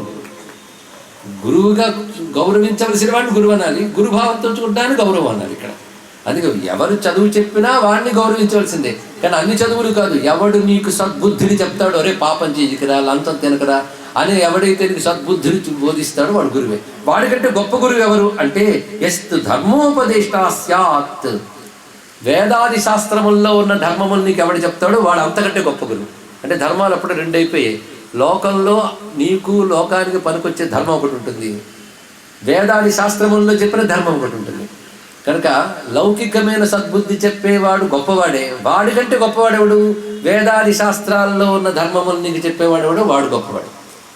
అంతకంటే గొప్పవాడెవడు అంటే వేదాన్య పాఠయేత్, వేదాభ్య పాఠయేత్ సాంగం అంటే వేదాంగముల్ని పాఠంతో సహా చెప్పేవాడు అంతకంటే గొప్పవాడు. అంటే వేదాలు ఇలా చెప్పారు అని చెప్పి ధర్మం చెప్పేవాడు అప్పుడు ఉంటే, ఆ వేదాన్ని బోధిస్తూ చెప్తాడే వాడు ఇంకా గొప్పవాడు. అంటే వేదం బోధించేవాడు. అంతకంటే గొప్పవాడు ఎవడో తెలుసా? వేదార్థ రూపక. అయితే వేదం చెప్పేవాడు గురువులే, కానీ వేదమునకు భాష్యంతో సహా అర్థం చెప్పేవాడు అంతకంటే గొప్పవాడు. ఇప్పుడు ఎంతమంది వచ్చారో చూడండి. లౌకిక బుద్ధి చెప్పేవాడు, వేద ధర్మం బోధించేవాడు, వేద పాఠం చెప్పేవాడు, వేద మంత్రములకు అర్థం చెప్పేవాడు. ఇప్పుడు 4 వచ్చారు. అయితే దానికంటే గొప్పవాడు ఎవడున్నాడు అంటే మత్స్వరూపం యతశుద్ధం ప్రాప్యతే శ్రవణార్జత స్వయం జ్ఞాత్వా శ్రావయతి సగరుస్త్వహమేవహి. తర్వాత మాట చెప్తున్నాడు, అంతకంటే గొప్ప గురువు ఒకడు ఉన్నాడు, వాడికంటే గొప్పవాడు ఇంకోడు లేడు. ఎవరైతే నా గురించి చెప్తాడో, నాపై శ్రద్ధ కలిగిస్తాడో వాడు అందరికంటే గొప్ప గురువు, వాడు నాతో సమానం అన్నాడు విష్ణువు. అది అంటే ఎవరి ద్వారా భగవజ్ఞానం మనకు లభిస్తుందో వాడు అసలైన గురువు. గల భగవజ్ఞానం చెప్పి బోధించే వాడిని మించి గురువు మనకు ఉండడు. ఎలాగంటే శ్రవణాత్యత, మనకు శ్రవణము మొదలైనవి చేయించి తద్వారా భగవజ్ఞానం ఎవడు కలిగిస్తున్నాడో వాడు నేను, వాడు ఒకటే. సహ అహమేవహి, అతడు నేనే సుమా అని చక్కగా బోధించి, అది తత్సోదయతి యశాస్త్రై పురాణై మలదారుకై తత పరహ పరో దేవ కోన్యోస్తి జగతీతలే. ఒకడు గుర్తుపెట్టుకో, చిత్తాన్ని నా గురించి చెప్తూ చెప్తూ శుద్ధి చేసి నాపై భక్తిని కలిగించి మాలిన్యాన్ని పోగొట్టేటువంటి గురువు కంటే గొప్పవాడు ఎవరు ఉంటారు? అటువంటి గురువు యందు భక్తి కలిగి ఉండడం ఉత్కృష్ట సుమ. యదా మమ శివస్యాపి బ్రహ్మణో బ్రాహ్మణస్యకి అనుగ్రహో భవేంద్రూణాం సేవతే సద్గురుస్తదా. అయితే నన్ను నువ్వు ప్రార్థించలేదు, శివుణ్ణి నువ్వు ఉద్దేశించి తపస్సు చేయలేదు, అసలు ఏ దేవతను ఉద్దేశించి నువ్వు ఏ తపస్సు చేయలేదు. అయినా మేము ఎందుకు కనబడ్డామంటే ఏ దేవత ఉద్దేశించి తపస్సు చేయక్కర్లేదు. అలాంటి గురువుని సేవ చేస్తే దేవతలే వాడి పట్ల ప్రీతి చెందుతారు తప్ప వాడి దేవతల ప్రీతి కోసం తాపత్రయపడడం అవసరం లేదు. ముగ్గురు సంతోషిస్తారు సుమా అలాంటి భక్తుడిని చూస్తే. ఎవరంటే మమ శివస్య, నాకు శివునికి, అదేవిధంగా బ్రహ్మణ బ్రహ్మదేవుడికి, అలాగే బ్రాహ్మణ అంటే వేదవేత్తలైన వారు కూడా సంతోషిస్తారు, మహాత్ములు కూడా మహర్షులు కూడా సంతోషిస్తారు అర్థం ఇక్కడ. అంటే బ్రహ్మ విష్ణు మహేశ్వరులు కానీ మహర్షులు కానీ సంతోషించి ఆశీర్వదించిన ఎవరికి ఇస్తారు అంటే గురుభక్తి పరుడు సుమా అని చెప్పి ఇది విషయం అని అప్పుడు ఆశీర్వదిస్తూ గురు భక్తి పరోభవ, ఇంకా నువ్వు ఇది స్థిరముగా గురుభక్తి కలిగి ఉండువుగాక అని చెప్పగానే ఆనందితుడి తిరిగి తాను చేరుకున్నాడు గురుగారి దగ్గరికి. వేదధర్మం దగ్గరికి దీపకుడు 21 సంవత్సరాలు అయిపోయిందండి. ఇప్పుడు సర్వాంగ సుందరంగా శోభాయమానంగా పుష్టి కలిగిన దేహంతో తిరిగి వేదధర్ముడు మారాడు. అంటే అది ఇదివరకు చేసిన పుణ్యములేమీ పోలేదు, అలాగే ఉన్నాయి. గత జన్మల పాపమేదో కుష్ఠవ్యాధి రూపంలో వచ్చి అనుభవ రూపంలో పోగొట్టుకున్నాడు. అనుభవిస్తున్నంత కాలం బాధపడుతున్నా భగవచ్చింతన మానలేదు, తన తపస్సు చేసుకుంటున్నాడు. ఇది తెలుసుకోవాల్సింది. అనుభవ కాలంలో కూడా ఈశ్వర చింతన మానరాదు, అది షాడితం చేస్తుంది. అటు తర్వాత వేదధర్ముడు ఒకరోజు దీపకుడితో అంటున్నాడు, అమ్మయ్య గురువుగారు ఆరోగ్యవంతుడయ్యాడని తెలుసుకుని మురిసిపోతున్న దీపకుడితో గంగా తీరంలో స్నానం చేసే మణికన్యక దగ్గర కూర్చున్నట్టున్నాడు. తీర్ణోహం కర్మపాశార్థి, కర్మపాశం నుంచి బయటపడిపోయింది ఆయన. కృచ్ఛ్రాత్ ప్రారబ్ధ సంహితాత్, కృచ్ఛ్రాత్ అతి కష్టం మీద మొత్తాన్ని బయటపడ్డాను. ఎందుకంటే అనుభవిస్తూ సాధన చేస్తూ బయటపడ్డాను. ఇక్కడ చాలా సంతోషం. సంసారాధిపతి తీర్ణోహం, ఇప్పుడు నాకు పాపం నుంచి బయటపడిపోయాను కదా, ఇంకొక మాట జన్మల నుంచి బయటపడిపోయాను కూడా నేను అన్నాడు. ఇక్కడ పాపం నుంచి బయటపడిపోయే వరకు బాగుంది. ఇక్కడ జన్మల నుంచి సంసారాధిపతి తీర్ణోహం, సంసారం నుంచి బయటపడిపోయాను. సంసారం నుంచి బయటపడ్డానంటే అర్థం ఏంటి? మోక్షం వచ్చిందని అర్థం. ఇక్కడ నేను సంసారం నుంచి బయటపడిపోయాను. ఆ మాట రానగలిగాను అంటే కాశీవాస ఫలాశ్రయ, కాశీవాసం మహిమ అది గనక నాకు ఒక సంసారం నుంచి బయటపడిపోయాను అన్నాడు ఇక్కడ. అవునా? నకాశికాయాం పతితోపి ధర్మకృద్ దుఃఖం సమాప్నోతి మమ ప్రసాదాత్ ఇతి ప్రతిజ్ఞా జగదీశ్వరస్య మహానుభావస్య శివస్య నిత్యాన్. పతితుడైనా సరే కాశీని ఆశ్రయిస్తే అతడికి మనం దుఃఖం కలగనివ్వను అని శివుడు ప్రతిజ్ఞ పెట్టాడు కనుక నాకు సంసారం నుంచి బయటపడిపోయాను అన్నాడు. ఇది శాస్త్రవాక్యం. శివుడు ఇలా చెప్పాడనే విషయం శివుడు వచ్చి చెవులో చెప్పాడా? శాస్త్రంలో ఉంటుంది శివుడు శివవాక్కు అని. శివవాక్యం ఇది అనే విషయంపై ఎంత దృఢమైన విశ్వాసం ఉందో చూసారా వేదధర్ముడికి. అది గొప్ప విషయం. శివుడు ఆ వాక్యం చెప్పాడు కనుక నేను కాశీలో ఆశ్రయించున్నాను కనుక ధన్యుడు. అంటే ఇంకా కాశీవాసమే నిర్ణయించుకున్నాడు ఆయన. కాశీవాసమే, ఇక్కడే ఉంటానని. కాశ్యాం ప్రదీప ప్రభయా ప్రకాశిత పాపాంధకార ఖలు నాశమేతి విశ్వేశ్వరానుగ్రహయాసు విద్యయా మహాత్మనాం పుణ్యకృతాం కృతాత్మనాం. ఈ పురాణం ఏ పురాణమైనా అలా అనిపిస్తుంది, కానీ ఈ పురాణం చదువుతుంటే మాత్రం ప్రతి శ్లోకం కూడా ఒక సూత్రవాక్యాలు అనిపించింది. ఒక్కొక్క పదం అంతా బరువైనటువంటి. అయితే ఒక్కడు మాత్రం నిజం, కాలక్షేప పురాయణలకు మాత్రం ఇది రుచించదు. తెలుసుకోండి ఇక్కడ, అది మాత్రం నిజం. నిజంగా శివుడిపైన ఎంతో ఇంతో ప్రేమ ఉండి కాశీ మీద కాసింత నమ్మకం ఉంటేనే ఇది మధురంగా ఉంటుంది అనడంలో సందేహం లేదు. అలాంటి అందమైన పదములు. అందుకే కాశీని ఆశ్రయించక దుఃఖం ఎక్కడుంటుందయ్యా, సూర్యుడు ఉదయించక చీకటి ఎక్కడుంటుందయ్యా అన్నాడు. ఒకటే మాట. కాశీ అనే సూర్యప్రకాశం ముందు పాపం అనే అంధకారం ఎక్కడుంటుంది? ఉండదు. ఎందుకంటే విశ్వేశ్వర అనుగ్రహయా సువిద్యయా, విశ్వేశ్వరుని అనుగ్రహం చేత లభించిన సువిద్య చేత ముక్తి లభిస్తుంది. అంటే విద్య లేదు, ముక్తి లేదు, జ్ఞానాదేవే కైవల్యం. ఇది గుర్తుపెట్టుకోవాలి. ఆ జ్ఞానం ఈశ్వరానుగ్రహం లేదు లేదు కానీ ఏది కావాలి ఇప్పుడు? జ్ఞానమా ఈశ్వరానుగ్రహం? అది ఒక్కడ పట్టుకుంటే రెండో దారి వస్తుంది. కానీ ఈశ్వరానుగ్రహం. అందుకే ముందు విశ్వేశ్వరానుగ్రహయ సువిద్యయా, విశ్వేశ్వర అనుగ్రహం చేత సువిద్య చేత ముక్తి వస్తుంది. ఎవరికి?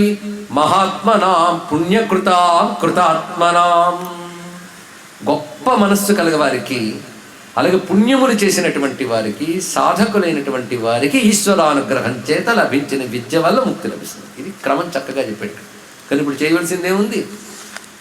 ఈశ్వరానుగ్రహం ఆయన ఇవ్వాల్సింది, మనం కాదు కదా. కానీ మనం మిగిలిసింది ఇక్కడ ఉన్నదంతా కూడా కృతాత్మనాం సత్కర్మాచరణ చేయడమే మిగిలింది. అది ఈశ్వరార్పణ బుద్ధితో చేయాలి. అనగానే అప్పుడు ఒక మాట అన్నాడు, చాలా బాగుంది మీరు చెప్పిన విషయం. కానీ మళ్ళీ నా ప్రశ్నగానే ఉన్నది. మీ తపస్సుతో తొలగించుకోగలిగి కూడా ఎందుకు తొలగించలేదు అన్నదాన్ని మీరు చెప్పారు. ఈ ప్రాయశ్చిత్తం ఏదో మీరు అక్కడే చేసుకోవచ్చు కదా, ఇక్కడికి ఎందుకు వచ్చారు?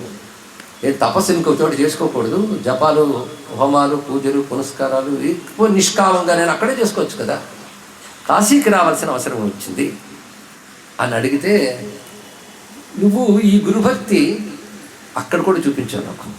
గోదావరి తీరంలో మన ఆశ్రమంలో నువ్వేం తక్కువ సేవ చేసేవా, చాలా చేసావు. త్వం సాక్షాత్ తపసా, అక్కడ కూడా నువ్వు నా కోసం చాలా చేసావు. కానీ అక్కడ ఎప్పుడైనా శివుడు కనబడ్డా, విష్ణువు కనబడ్డా? ఇక్కడే కనబడ్డాడు. అది కాశీ అంటే తెలుసుకోకూడదు. ఎందుకంటే నువ్వు చెప్పిన మాటల ప్రకారంగా ఎత్రత్వం తత్ర తీర్థాలు, నువ్వు ఒక మాట అన్నావు నన్ను, మీరు ఎక్కడుంటే అక్కడ తీర్థాలు ఉంటాయి, మీరు తీర్థానికి రావడం ఎందుకు అని అన్నావు. ఎందుకంటే మహాత్ములు తీర్థాన్ని వెతుక్కో అక్కర్లేదు, వాళ్ళే తీర్థ పురుషులు. ఎందుకంటే వాళ్ళ పవిత్రాంతఃకరణలు, తపోబలం ఉంటుంది. వాళ్ళ ప్రారంధం బట్టి వాళ్ళ దుఃఖాలు అనుభవిస్తున్నప్పటికీ కూడా అది వాళ్ళ క్షోభే తప్ప ఇతరుల ప్రభావం చూపించదు కదా. అందుకే అలాంటి మహాత్ములు చూస్తే తీర్థస్నానం చేసినట్టు, క్షేత్రంలో ప్రవేశించినట్టు.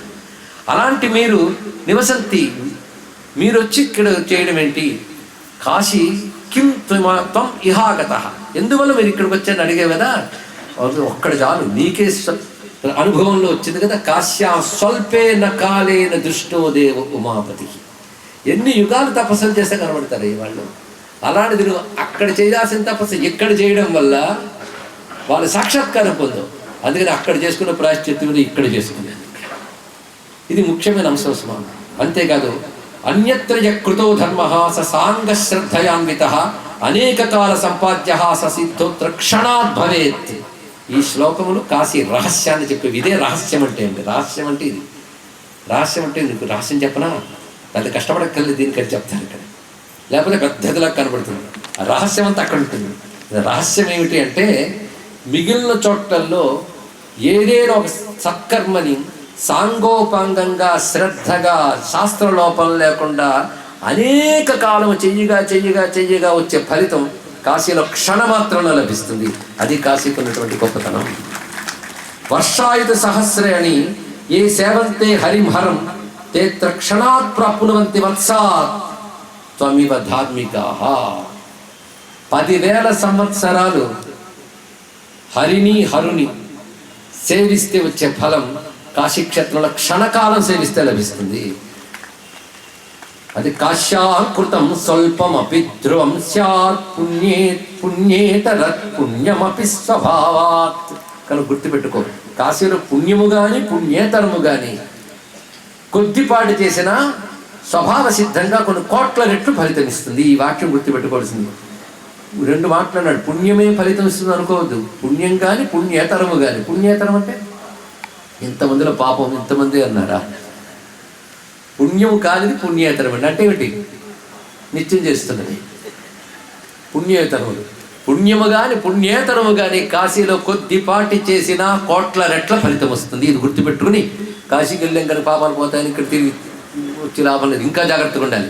అది ఏ యాత్రకి వెళ్ళినా ఎలాగైనా వెళ్ళొచ్చు, కానీ కాశీకి వచ్చినప్పుడు చాలా జాగ్రత్తగా చేయాలి యాత్ర. గుర్తుపెట్టుకోండి. ఉన్నవాళ్ళు కానీ వచ్చేవాళ్ళు కానీ కాశీలో అనుక్షణం జాగ్రత్తగా ఉండాలి. ఇక్కడ కూర్చుని వాడిని తిట్టా వీడిని తిట్టా, వాడి దోషాలు వీడి గుణాలు చర్చ చేయడం, ఇవన్నీ చేసే కంటే హాయిగా హైదరాబాద్లోనూ బెజవాడలోనూ ఉండడం బెటర్ అండి. ఇక్కడికి రానవసరం లేదు. ఇక్కడికి వచ్చి వాళ్ళ మీద వీళ్ళ మీద చర్చలు, వీళ్ళ మీద అందరూ వాళ్ళ మీద ఎంత కష్టపడిపోతున్నారని తెలిసే వాళ్ళందరూ అని చెప్పుకోవడానికి ఇక్కడికి వచ్చేది. పరచింతన ఉంటే ఇక్కడ రానక్కర్లేదు అంటాడు ఇక్కడ. అందుకే కాశీలో చెయ్యవలసినది ఏమిటి అంటే ధార్మికాహ, నీలాంటి ధార్మికులు అన్నాడు ఇక్కడ. కాశీకి వచ్చి ధర్మబుద్ధితో ప్రవర్తిస్తూ ఉంటూ శివ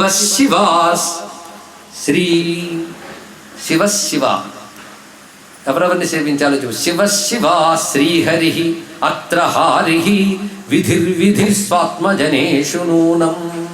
కాశీక్షేత్రానికి వస్తే శివుడు, శివ, హరి, హారి, విధి, ఈ 6 వాళ్ళ భక్తుల్ని కాశీలో అనుగ్రహించినట్టు ఇంకెక్కడ అనుగ్రహించరు. ఎవరు? ఆరుగురిని చెప్తున్నాడు, జాగ్రత్తగా వినండి. శివ, శివ, శ్రీహరి, ఇక్కడ వరకు అర్థమైంది కదా. తర్వాత కొంచెం అర్థం ఉంటుంది. హారి అనే శబ్దానికి గణపతి అని అర్థం. ఇక్కడ గణపతి ఇప్పుడు ఎందరయ్యారు? 4 అయిపోయారు. విధి ఇద్దరు అన్నాడు. విధి అని 2 చెప్పడంలో విధి అంటే బ్రహ్మదేవుడు, మరొకడు విధి అంటే సూర్య భగవానుడు. ఈ 6 కూడాను కాశీలో తన భక్తుల్ని తొందరగా అనుగ్రహిస్తారు, పూర్ణంగా అనుగ్రహిస్తారు. ఇది గొప్ప విషయం చెప్పాడు. అది ఇతర చోట్ల చేయొచ్చు, కానీ ఇక్కడ చేస్తే తొందరగా అనిపిస్తారు. యది ప్రసన్నోసి గురో యది ధేయో వరో మమ. ఇలాంటి కాశీక్షేత్రంలో నువ్వు ఇంత సేవ చేసుకున్నావు కనుక ఇప్పుడు నేను నీకు వరం ఇస్తాను ఏదైనా కోరుకున్నాడు. శివుడు కేశవుడు అడిగితే మాత్రం ఊరుకున్నాడు, కానీ ఇప్పుడు ఈయన అడిగితే కోరుకోవాలి కదా. ఏమంటున్నాడంటే, మీరు చెప్తుంటే నాకు ఒళ్ళు పులకిస్తోంది, ఇలాంటి గొప్ప చోట ఉన్నానా అన్నాడు. ఇది తెలియాలండి. ఎందుకంటే కాశీ నియమాలు కొన్ని చెప్పారు. కాశీ నియమాల్లో ఒక ప్రధాన నియమం ఇప్పుడు చెప్పుకుంటున్నాం. ప్రతిరోజు కాశీ మహిమ విని తీరాలి. కాశీ నియమాలు ఇది అది వినడం వల్ల కాశీవాస ఫలం లభిస్తుంది. ఎందుకంటే నువ్వు ఉన్న చోటు విలువ తెలిస్తే నీ శ్రద్ధ దాని మీద పెరుగుతుంది. ఇది ముఖ్యం. ఎందుకంటే అందరికీ కనబడేది కాశీ, మనకి ఇదే కనబడుతుంది. అవునా లేదు? ఇక్కడ దొంగతనం చేయడానికి వచ్చిన వాడికి, యాత్ర చేసిన వాడికి ఒకే కాశీ కనబడుతుంది. అవునా లేదా? మరి వీడికి లాభం ఏంటి, వాడికి నష్టం ఏంటి చెప్పండి. ఇక్కడ అంటే వాడికి లేనిది వీడికి ఉన్నది శ్రద్ధ. అది ఇక్కడ అంటే ఇది కాశీ అని, పవిత్రమని, విశ్వనాథపురి అని, ఇది మనం తరింపజేస్తుంది అని శాస్త్రములు చెప్పేయి అనే భావం ఉంది కదా వాడికి. అది దాని పేరు శ్రద్ధ. అందుకే అది తేడా.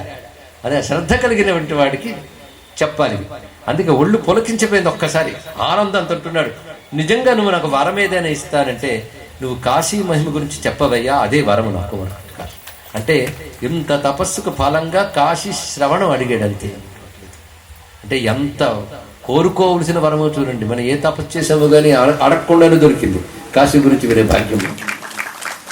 ఎందుకంటే కాశీ గురించి వింటే చాలు జన్మ చరితార్థం, మరి ఇంకేం చెప్తాం. అటువంటి భాగ్యమైనటువంటిది. అదే సత్యమేవ త్వయా ప్రోక్తం ఆశ్చర్యం సర్వధాగి తత్. నువ్వు చెప్పిన మాట సత్యము ఆశ్చర్యము రెండూ ఉన్నాయి ఇక్కడ. ఎంత సత్యమో అంత ఆశ్చర్యం. ఎందుకంటే జన్మలెత్తి యజ్ఞయాగాది తపస్సు ఇన్ని చేసినా పోని పాపములు దొరకని దేవతానుగ్రహం కాశీని ఆశ్రయిస్తే దొరుకుతుంది అంటే అంతకంటే ఆశ్చర్యమే ఉంది. పైగా ఇది నిజమా అని శంకించకూడదు. అది సత్యం. సత్యం ఆశ్చర్యం. ఆశ్చర్యం అంటే క్వశ్చన్ మార్క్ కాదండి, అద్భుతం అనిపించాలి ఇక్కడ. అది సత్యము ఆశ్చర్యము రెండు ఉన్నాయి. అందుకే అన్యత్ర బహుకాలేన స్వధర్మై సత్కృతైరపి విష్ణు రుద్రో న దృశ్యోతౌ. మీరు మాటి మాటికి నాకు జరిగిన అనుభవమే మీరు చెప్పినట్టు అనిపిస్తాం. నాకు సులభంగా 2 దర్శనం అయిపోయింది. ఇంకేముంది? కారణం కాశీ యొక్క మహిమ అని చెప్తూ కాశ్యాం పాపైశ్చాదయంది. ఇక్కడ గురువుగారు ఇప్పుడు చెప్పడం మొదలు పెడుతున్నారు. ఇక్కడి నుంచి మహిమ ప్రారంభమవుతోంది. వినవలసినటువంటి అద్భుతమైన విషయం. విష్ణువు రుద్రుడే కదయ్యా, సర్వ దేవతలు అనుగ్రహించే చోటు ఇది. అంటే పరమాత్మ ఇప్పుడు ఒక్కడే.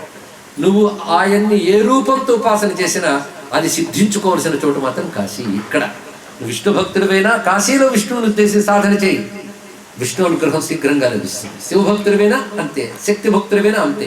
కానీ ఏ దేవత అనుగ్రహం లభించాలన్నా కాశీ గొప్ప సారవంత క్షేత్రం ఇది.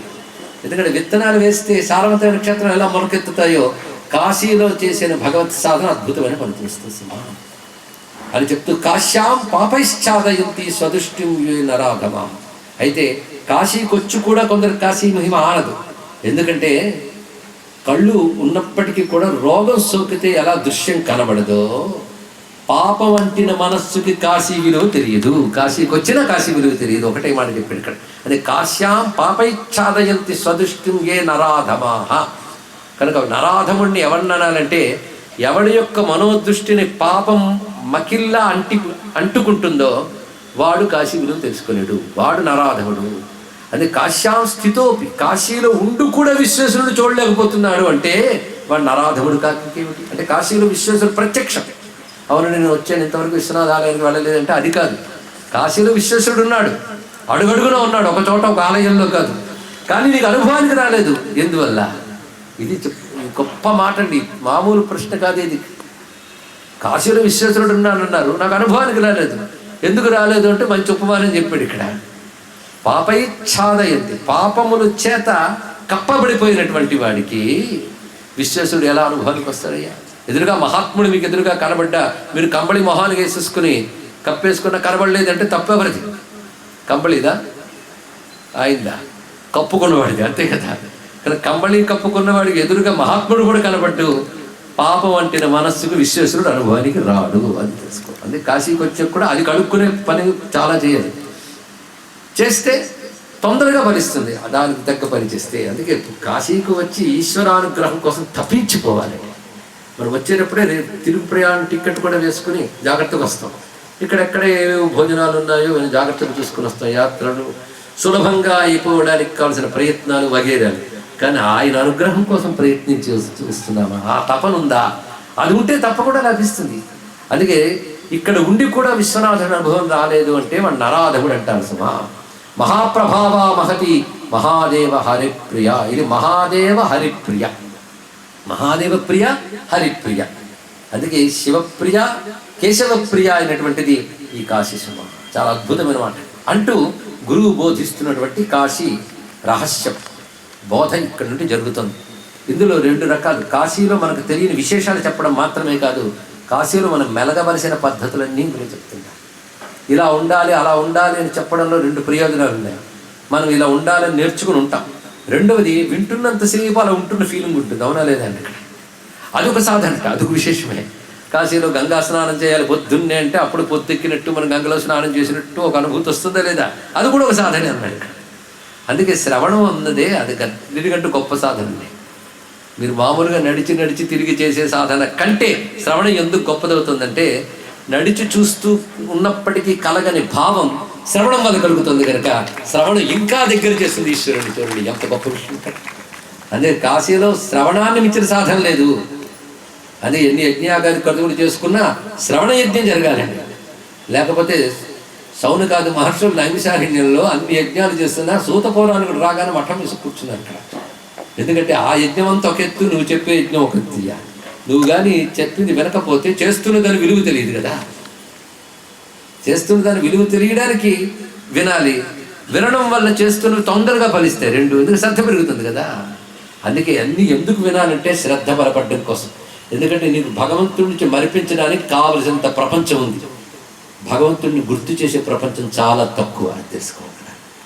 ఆ గుర్తు చేసే ప్రపంచం పేరే శ్రవణం. ఆ గుర్తు చేసేవాడి పేరు గురువు. ఇది తెలుసుకోవాల్సింది. కనుక భగవంతుడిని గుర్తు చేసేవాడు గురువు. మాటికి గుర్తు చేసేవాడు గురువు. ఎంత గుర్తు చేయాలంటే నీకు మరపులోకి వెళ్ళనివ్వకుండా ఉన్నంత గుర్తు చేయాలి ఇక్కడ అంటూ ఆనందపడుతూనే చెప్తున్నాడు ఇక్కడ. ఇది శ్రద్ధగా విన్నవలసిన వాళ్ళ కోసం చెప్తుంది ఇక్కడ. ధన్యం శివస్స భద్రంతే యస్యతే మతిరిదృశి. కాశీ గురించి చెప్పు అని అడగడం కంటే గొప్ప భక్తి మరొకటి లేదు, అంతకంటే గొప్ప జిజ్ఞాస మరొకటి లేదు. నువ్వేదో బ్రహ్మ జిజ్ఞాసను వినుంటుంటావు, అధాతో బ్రహ్మ జిజ్ఞాస అని. అది ఎంతో కాశీ జిజ్ఞాస కూడా అంతే, ఇందులో సందేహం లేదు. ఎందుకంటే బ్రహ్మం అంటే ఏమిటో కాశీ అంటే అదే తెలుసుకో. అంతేగాని కాశీ అంటే 2 అక్షరాల పేరు కాదు. బ్రహ్మము, బ్రహ్మం అంటే పరమాత్మ. బ్రహ్మము అనే మాట ఎంత బరువైనదో, ఎంత అర్థవంతమైనదో, ఎంత చైతన్యవంతమైనదో, కాశీ అనే 2 అక్షరాలు కూడా అంత చైతన్యవంతమైనది. ఇది తెలుసుకున్నాడు. ఈ ఒక్క మాట ఉన్నదండి. ఒక్కటి జాలి వాళ్ళ రాత్రంతా మిమ్మల్ని ఆలోచింపజేయడానికి. ఏది ఆలోచించే యోగం ఉంటే లేదా ఆలోచించే బుద్ధి ఉంటే ఒక్కటి చాలు. ఏమని చెప్పాడంటే కాశీ బ్రహ్మేతి విఖ్యాత యద్వివర్తో జగద్భ్రమః అవివర్తంత దేవాహు కాశీతి బ్రహ్మవాదినః. ఇది బ్రహ్మసూత్రంలో మొదటి సూత్రం ఎంత బలమైనదో ఈ శ్లోకం మొత్తం అంత బలమైనది. ఒక్క శ్లోకంలో ఎంత పెట్టాడో, ఈ ఒక్క శ్లోకం మననం చేసుకుంటూ వెళుతుంటే చాలు.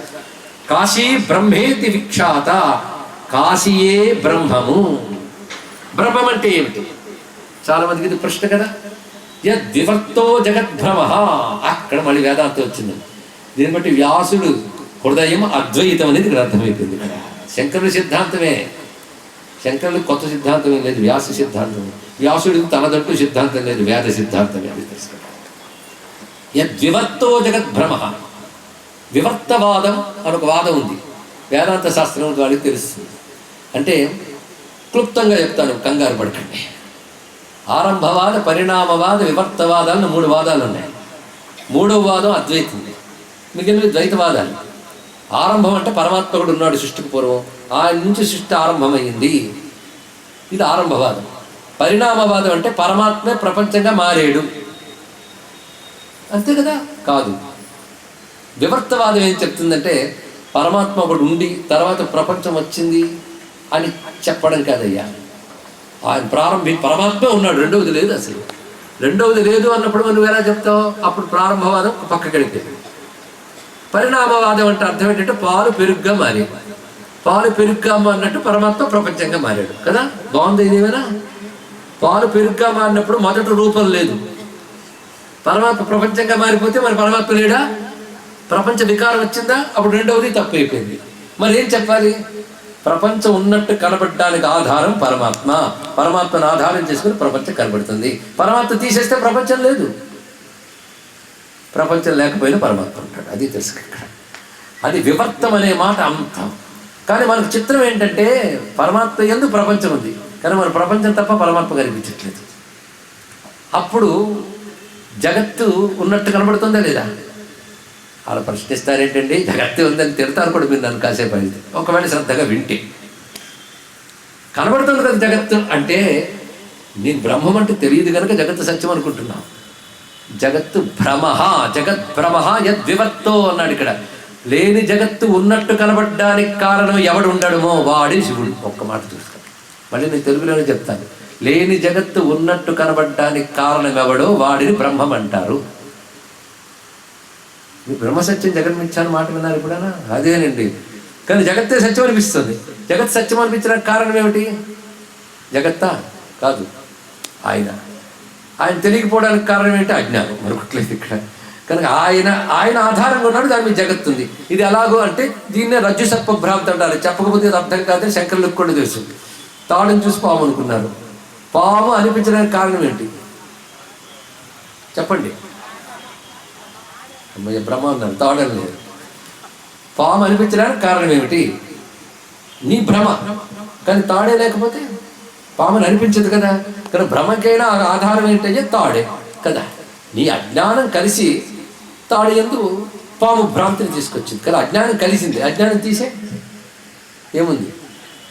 తాడే ఉంది. అలా అజ్ఞానం తీసేస్తే బ్రహ్మమే ఉంది, అజ్ఞానం కలిస్తే జగత్తు ఉంది. ఇప్పుడు తెలిసిపోయింది కదా. కనుక పాముకి తాడు ఎలాంటి ఆధారమో జగత్తుకు పరమాత్మ అలాంటి ఆధారము. ఏం ఉపమానం చెప్పారు? ఒకటే అయిపోయింది ఇక్కడ. ఆ రహస్యం తెలిస్తే, తాడన్న సత్యం తెలిస్తే పాము అనేది ఎలాగ భ్రాంతో బ్రహ్మము సత్యం అని తెలిస్తే అప్పుడు నీ జగత్ భ్రాంతి అంటే అర్థమవుతుంది. అంతవరకు ఏంటి జగత్ భ్రాంతి అంటాడు, అంతా బాగుంది కానీ కథే కంటిన్యూ అయితే బాగుండేదండి అనిపించేస్తుంది. ఎందుకు? భ్రాంతి వదలలేదు కనుక. యద్వివర్తో జగద్భ్రమ, అద్భుతమైన మాట అంటాడు ఇక్కడ. ఎవరి యొక్క వివర్తము అంటే ఆయన యందు ఆభాసగా కనిపించినది అర్థం ఇక్కడ. కనుక బ్రహ్మము ఎంతో, కాశీ అంతా. బ్రహ్మ శబ్దానికి మరొక శబ్దమే కాశీ. కాశీ అనగా బ్రహ్మమే. బ్రహ్మం అంటే ఎవరు? పరమాత్మకు అసలు పేరు బ్రహ్మం. పరబ్రహ్మ అంటాం కదా, బ్రహ్మము. అదే బ్రహ్మ అనగానే బృహత్వాత్ బ్రహ్మణత్వాత్, ఏది అన్నిటికంటే గొప్పదో, ఏది సర్వోత్కృష్టమో, దేన్ని మించి మనకు సత్యము లేదో దాని బ్రహ్మం అనాలి. బ్రహ్మమునికి ఇది నిర్వచనం కదా. కాశీ అంటే అదే అన్నాడు ఇక్కడ. అంటే అర్థం ఏంటి? కాశీ అంటే సత్యం, దాన్ని మించిన మరొకటి వస్తువు లేదు. కానీ కాశీ అంటే పరమాత్మ, అంతే అర్థం. అంటే కాశీ అంటే చాలంటే ఊరి పేరు అనుకున్నారు. కాశీ ఊరు పేరు కాదు, పరమాత్మ యొక్క పేరు. కాశీ అన బ్రహ్మమునకు పేరు. తెలుసుకోవడం ఒకటే మాట ఇక్కడ. కాశీ అన బ్రహ్మమునకు పేరు, పరమాత్మ యొక్క పేరు. మరి బ్రహ్మములకు చాలా పేర్లు ఉన్నాయి కదా. ఉన్నాయి, నువ్వు జపం చేసుకోవడానికి భగవంతుడికి చాలా పేర్లు ఉన్నాయి. ఏమని? విష్ణు అని, రామ అని, శివ అని, శంకర అని, గౌరీ అని, లక్ష్మి అని ఉన్నాయి కదా. అలాగే యథా విష్ణు శంకరస్యాపి నామ్నా లోకా శోకం నాశ్య మోక్షం ప్రయాంతి. ఒకటే మాట ఇప్పుడు అద్భుతమైన మాట. అసలు ఈ 2 శ్లోకాలు చాలండి పట్టుకోవడానికి. అంటే రేపటి నుంచి ప్రవచనం అక్కర్లేదని కదా అర్థం. ఇది ఒంటికి పట్టడం కోసం వినాలి ఇదంతా కూడా. ఏమి చెప్తున్నానంటే ఒకటే మాట, యథా విష్ణు శంకరస్యాపి నామ్నా. ఈ మాట చాలా గొప్పగా చెప్పాడు. విష్ణు శంకర ఈ పేర్లు ఎవరివి? ఇప్పుడు చెప్పు. విష్ణువు అనే దేవుడిది విష్ణువు పేరు, శివుడు అనే దేవుడిది శివుడు అనే పేరు కాదు. విష్ణువు శివుడు కూడా ఒకే బ్రహ్మము యొక్క పేర్లు తెలుసుకోవాలి ఇక్కడ. ఎవరి పేర్లు? ఉన్నవాడు ఒకటే పరమాత్మ. ఆయన పేరే విష్ణు, ఆయన పేరే శివ. అర్థమైంది కదా. ఎందుకు శివ అన్నారంటే బ్రహ్మము శుద్ధమైన వాడు. ఆయన ఎందుకు ప్రపంచం భ్రమింపజేస్తూ కనిపిస్తున్నా ఆయన ప్రపంచం ఏమి అంటలేదు. నేను పాముని అనిపించితే తాడు పాము అయిపోయిందా? తాడుగా అయ్యో నేను పామునా అనుకుందా? లేదు కదా, అది శుద్ధమేగా. కానీ శుద్ధమైతే శివం అంటారండి. ఇక్కడ అంతటా అదే ఉంది అంటే విష్ణు అంటారు. ఇప్పుడు ఈ రెండు ఆయన లక్షణాలే కదా. కానీ బ్రహ్మ విష్ణు ఎవరి, శివ విష్ణు ఎవరి పేర్లు? బ్రహ్మమునకు పేర్లే. మరి బ్రహ్మ ఎవరి పేరు? బ్రహ్మము పేరే. కానీ బ్రహ్మ, విష్ణు, మహేశ్వర, శంకర ఇవన్నీ ఎవరి పేర్లు? ఒకే పరమాత్మ యొక్క పేర్లు. అది అంతో ఇది అంతే అని చెప్పడంలో మరొకడు అంటున్నాడు, ఊరికనే బ్రహ్మమును అర్థం చేసుకోవడం కోసం శివ విష్ణు అని పేర్లు చెప్పలేదు. నీకు బ్రహ్మము తెలియలేదు గనక, కష్టాలు అనుభవిస్తున్నావు గనక, భ్రాంతులు పడిపోతున్నావు గనక, దుఃఖం నుంచి బయటపడడం కోసం ఆ నామాలు జపం చేస్తావా లేదా నువ్వు? ఏవి? శివ, విష్ణు, శంకర, విష్ణు సహస్రనామాలు, శివ సహస్రనామాలు, లలితా సహస్రనామాలు చదువుకుంటున్నావా లేదా? మరి అవన్నీ ఎందుకు చదువుతున్నావు చెప్పు? పాపం పోవడం కోసం, దుఃఖం పోవడం కోసం, కోరిక కూడా తీర్చుకోవడం కోసం. అవునా? విష్ణు సహస్రనామాలు చదివితే కోరికలు తీరుతున్నాయి. అవునా? విద్యార్థి విద్యా ధనార్థి ధర్మస్థితి లేదా? శివ సహస్రనామం చదివిన ఫలితాలు ఉన్నాయి. మరి శివనామమైనా విష్ణునామైనా పరమాత్మనామం గనకనే ఆ నామాలు జపం చేసినా స్మరించినా పాపాలు పోయి దుఃఖాలు తొలగి సిద్ధి లభిస్తుంది. అవి ఎలా సిద్ధినిస్తాయో శివ విష్ణువాది నామములు, కాశీనామం కూడా అంతే. కానీ కాశీ అనేది ఒక మంత్రం. కాశీ కాశీ కాశీ కాశీ అన్నది చాలది, ఊరు పేరు కాదు, పరమాత్మ యొక్క పేరు. ఇక్కడ శివ విష్ణు ఎలాగో కాశీ కూడా అంతే. చాలదు ఒక్క మాట. అంత అద్భుతమైన శ్లోకం కనుక శ్రద్ధాళువులు ఒకరిద్దరైనా మనస్సులో పెట్టుకుంటారన్న ఉద్దేశంతో ఈ రెండు శ్లోకాలు ఒక్కసారి అనుకుందాం.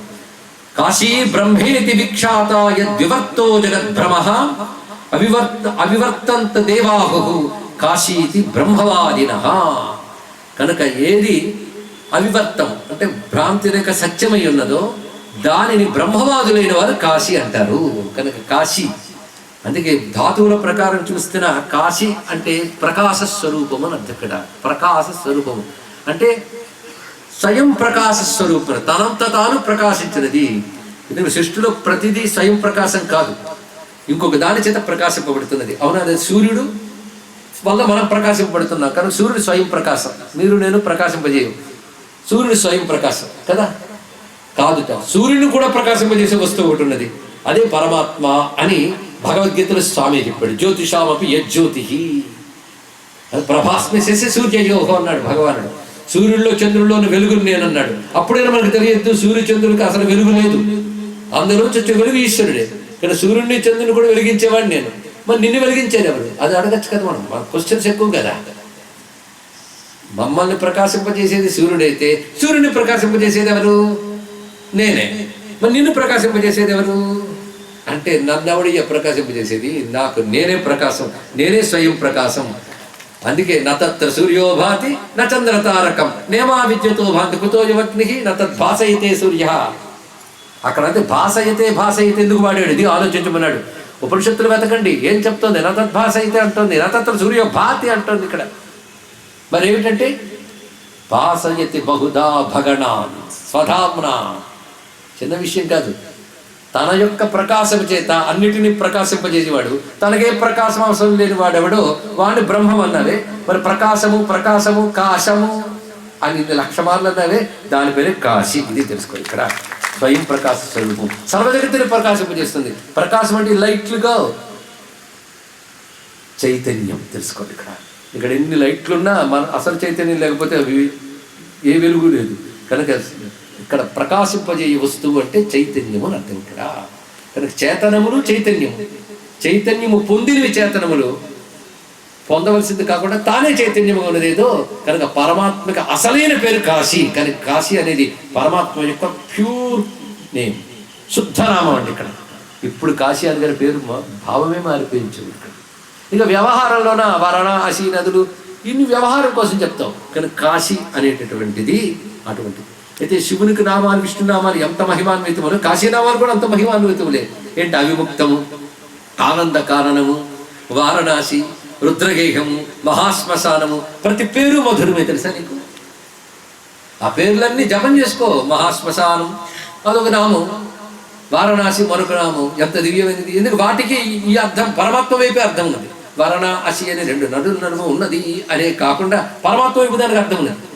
బాహ్యంగా చూస్తే అని చెప్తాం. వాడు పేరు పెట్టి రీసెర్చ్ చేసి కాశ కుసుమాలు గడ్డి పువ్వులు ఉంటాయి తెల్లవి, అవి గంగా తీరంలో ఉన్నాయి కనుక ఇప్పుడు కాశీట. ఆ గడ్డి పువ్వులు ఇక్కడైనా ఉంటాయా? పనికి వాళ్ళని రీసెర్చ్లు అంటే ఇవే ఇక్కడ. కనుక కాశీ అనగా ఇప్పుడు ఏమైంది, పరమాత్మ యొక్క పేరు కాశీ. ఏది స్వయం ప్రకాశ వస్తువో అది కాశీ అని చెప్తూ, అలాంటి కాశీ విషయంలో తర్వాత మాట చెప్తున్నాడు. యథా విష్ణో శంకరస్యాపి నామ్నా లోకాశోకం నాశ్య మోక్ష ప్రజాంతి వారాణస్యా నామ గృహ్ణన్ విశేష తీర్త్వా మృత్యుం మృత్యుజేత స్వయం స్యాత్. కానీ ఎవడైతే నిరంతరం వారాణసి నామములను అంటూ ఉంటాడో వాడు వారాణసి నామం. ఎందుకు కాశీ అన్నప్పుడు వారాణసిని ఎందుకన్నా అంటే కాశీకి సంబంధించిన ఏ పేరైనా సరే ఆ నామములు అంటూ ఉంటే తీర్త్వా మృత్యువుని దాటిపోయి స్వయంగా మృత్యుంజయుడైపోతాడు. అంటే మృత్యుంజయ పట్టణమైన కాశీ క్షేత్రాన్ని ధ్యానిస్తే, పట్టణం ఏమిటి, మృత్యుంజయ స్వరూపమైన కాశీ. ఇప్పుడు మారిపోయింది. ఇక్కడ శివుడు పట్టణం కాదు కాశీ, శివుడే కాశీ. కాశీ అంటేనే శివుడు తెలుసుకోండి. ఎవడైతే కాశీని ఆశ్రయిస్తాడో వాడు మృత్యుంజయుడు అయిపోతాడు, వాడు శివుడే అయిపోతాడట. అంటే శివోహం అనే స్థితికి చేరుకుంటాడు సుమా అని చెప్తూ, తీర్థాని సంతి వివిధాని ఫలప్రదాని కామప్రదాని ధనధాన్య సుఖప్రదాని జీవన్ వివేక సుఖమాప్య సుఖేన తీర్థ్వా కాశ్యాం భవాన్నవమథో పరిపశ్యతి త్వం. చాలా విశేషమైన మాట చెప్పారు ఇక్కడ. అనేక తీర్థక్షేత్రాలు చేస్తే పాపాలు పోతాయి, అభీష్ట సిద్ధులు వస్తాయి, పుణ్యలోకాలు వస్తాయి. కానీ చిత్తశుద్ధి మోక్షం రాజసుమా అన్నాడు. అంటే దీన్ని బట్టి తీర్థయాత్రలు చేస్తే రాజసుమా అని కాదు ఇక్కడ అర్థం. మిగిలిన తీర్థయాత్రలు శ్రద్ధగా చేయాలి, చాలా నియమంగా చేయాలి. అవన్నీ చేస్తే చిత్తశుద్ధి మోక్షము వస్తాయి. కానీ కాశీలో ఆశ్రయిస్తే చాలయ్యా, నువ్వు ఎలాగున్నా సరే కాశీలో శరీరం త్యజించితే వాడు ముక్తి ఇచ్చేస్తున్నాడు. ఇతర తీర్థాల్లో అన్ని చేస్తే కానీ రానిది, అన్ని చేసినా రానిది ఇక్కడ లభిస్తుంది. అది కాశీ యొక్క గొప్పతనం సుమా. అందుకే కాశీ ప్రత్యేకత, ఈ సూక్ష్మం చాలామందికి అర్థం కాదండి. అన్ని క్షేత్రాల కంటే కాశీ గొప్పది. ఏ క్షేత్రం గురించి చదివినా అదే చెప్తారు, దీన్ని మించింది లేదండి. కానీ ఇక్కడ రహస్యం ఏమిటి అంటే, ఇతర తీర్థాలు ఈ సాధనలన్నీ చేస్తే నీకు అభీష్ట సిద్ధులు అన్నీ లభిస్తాయి.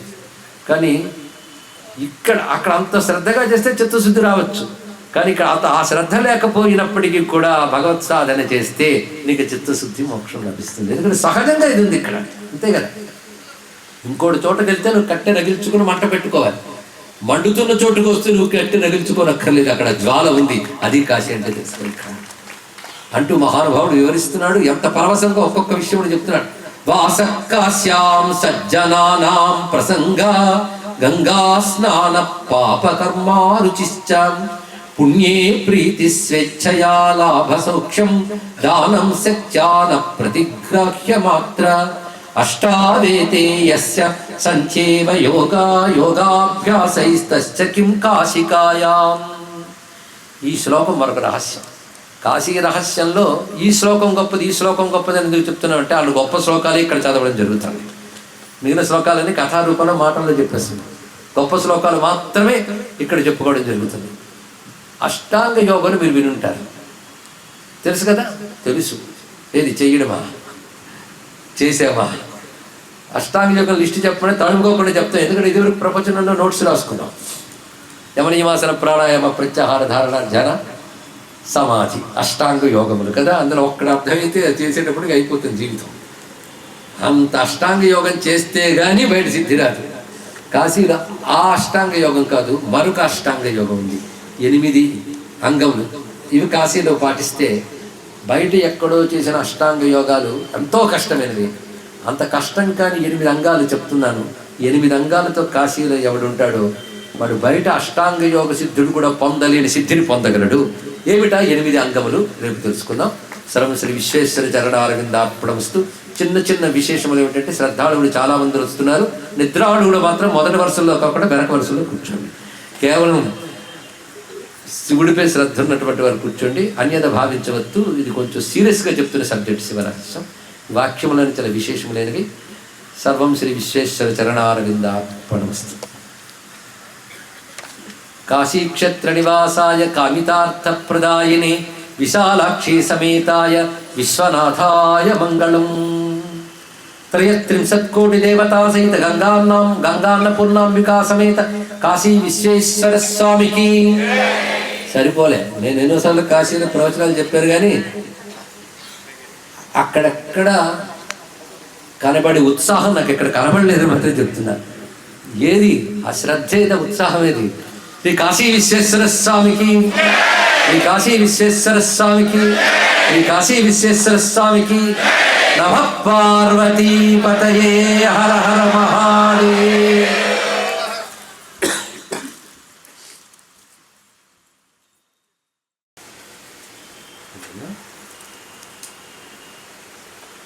ఈ రోజున జగద్గురువుల అనుగ్రహం లభించిన ఒక భాగ్య విశేషం. ఒక అద్భుతమైన పుస్తకాన్ని వారు ఇక్కడ ఆవిష్కరించుకోబోతున్నారు. కంచి పరమాచార్య ధార్మిక సేవా ట్రస్ట్ బెంగుళూరు వారు. ఈ చిరంజీవి రాజా విక్రమ్ అని పేరు పొంది ఐటీలో ఉద్యోగం చేస్తున్నటువంటి వాడు గొప్ప శ్రద్ధాళుని సాధన చేసుకుంటూ కంచి పరమాచార్య భక్తుడై తాను తన మిత్ర బృందం అంతా కలిసి అనేక ప్రామాణిక గ్రంథాలు శోధించి కంచి పరమాచార్య యొక్క వైభవాలని మహిమలని కలిపి ఒక పుస్తకంగా తీసుకొచ్చారు. ఇప్పుడే గురువుల గురించి చెప్పుకున్న మొదటి రోజున గురువు సంబంధమైన గ్రంథాన్ని ఆవిష్కరించుకోవడం మహాభాగ్యం.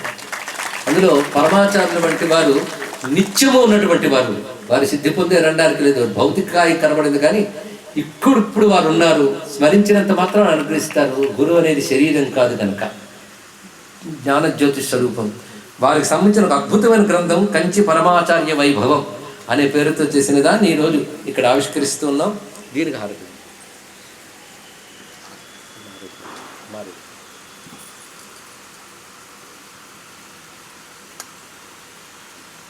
అపార కరుణా సింధుం జ్ఞానదం జ్ఞానరూపిణం శ్రీ చంద్రశేఖర గురుం ప్రణమామి ఉదాన్వహం.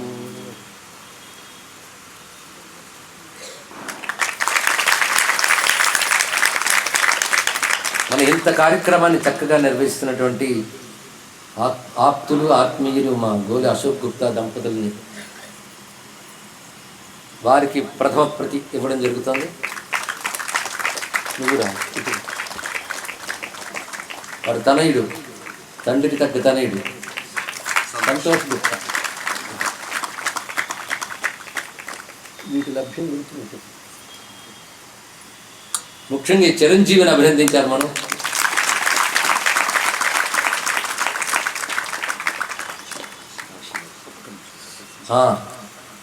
ఇవన్నీ ఈశ్వర సంకల్పం అనడానికి. ఇప్పుడు ఈ సంఘటన జరుగుతుంది నాకు తెలియదు కానీ కాశీ అంటే ఎంత విశేషం అని చెప్తే రామనామం ఎంతో, శివనామం ఎంతో, కాశీనామం అంత అంటే రామకోటి శివకోటి రాసినట్టు కాశీకోటి రాయాలనిపించిందా లేదా? అనిపించలేదంటే ఇప్పుడు అనిపించాలి. అనిపించాలంటే ఒక పుస్తకం కనిపించాలిగా. అందుకే కాశీ కోటి రాసుకోవడానికి పుస్తకాన్ని సిద్ధం చేసి తెచ్చారు మన అశోక్ గుప్తా గారు. అభినందిస్తూ సాంబ సదాశివ సేవా సమితి అనే పేరుతో నిర్వహిస్తున్నారు దీన్ని. ఇందులో అందరినో తాను లీనం చేశారు. వాళ్ళందరి తరఫున ఈ పుస్తకాన్ని ఇప్పుడు ఇక్కడ ప్రదర్శించడం జరుగుతుంది.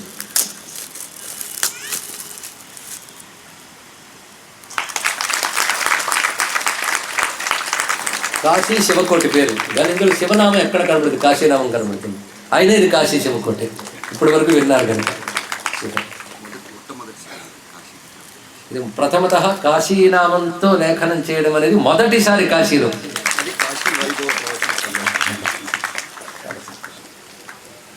ఈ కార్యక్రమంలో పెద్ద అండదండలుగా ఉన్నటువంటి సుజాత ఓం ప్రకాష్ ఇస్తుంది. మీ ఆవిడకేనండి నాకు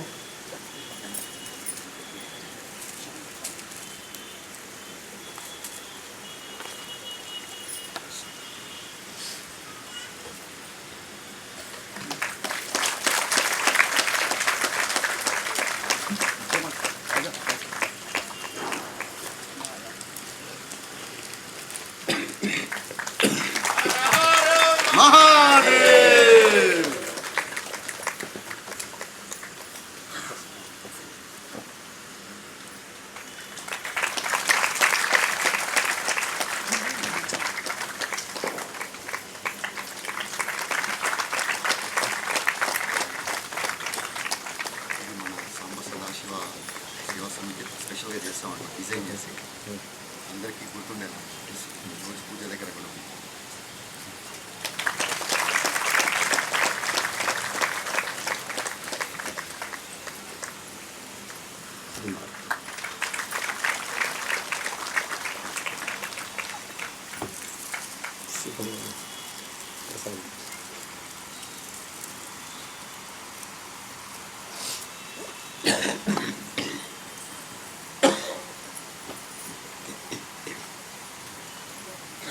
नमः पार्वतीपतये हर हर महादेव।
सुरगुरुं वन्दे जगत्कारणं वन्दे पन्नगभूषणं मृगधरं वन्दे पशूनां पतिं वन्दे सूर्यशशाङ्कवहिनयनं वन्दे मुकुन्दप्रियं वन्दे भक्तजनाश्रयं च वरदं वन्दे शिवं शङ्करम् ॐ मृत्युञ्जयाय रुद्राय नीलकण्ठाय शम्भवे अमृतेशाय शर्वाय महादेवाय ते नमः।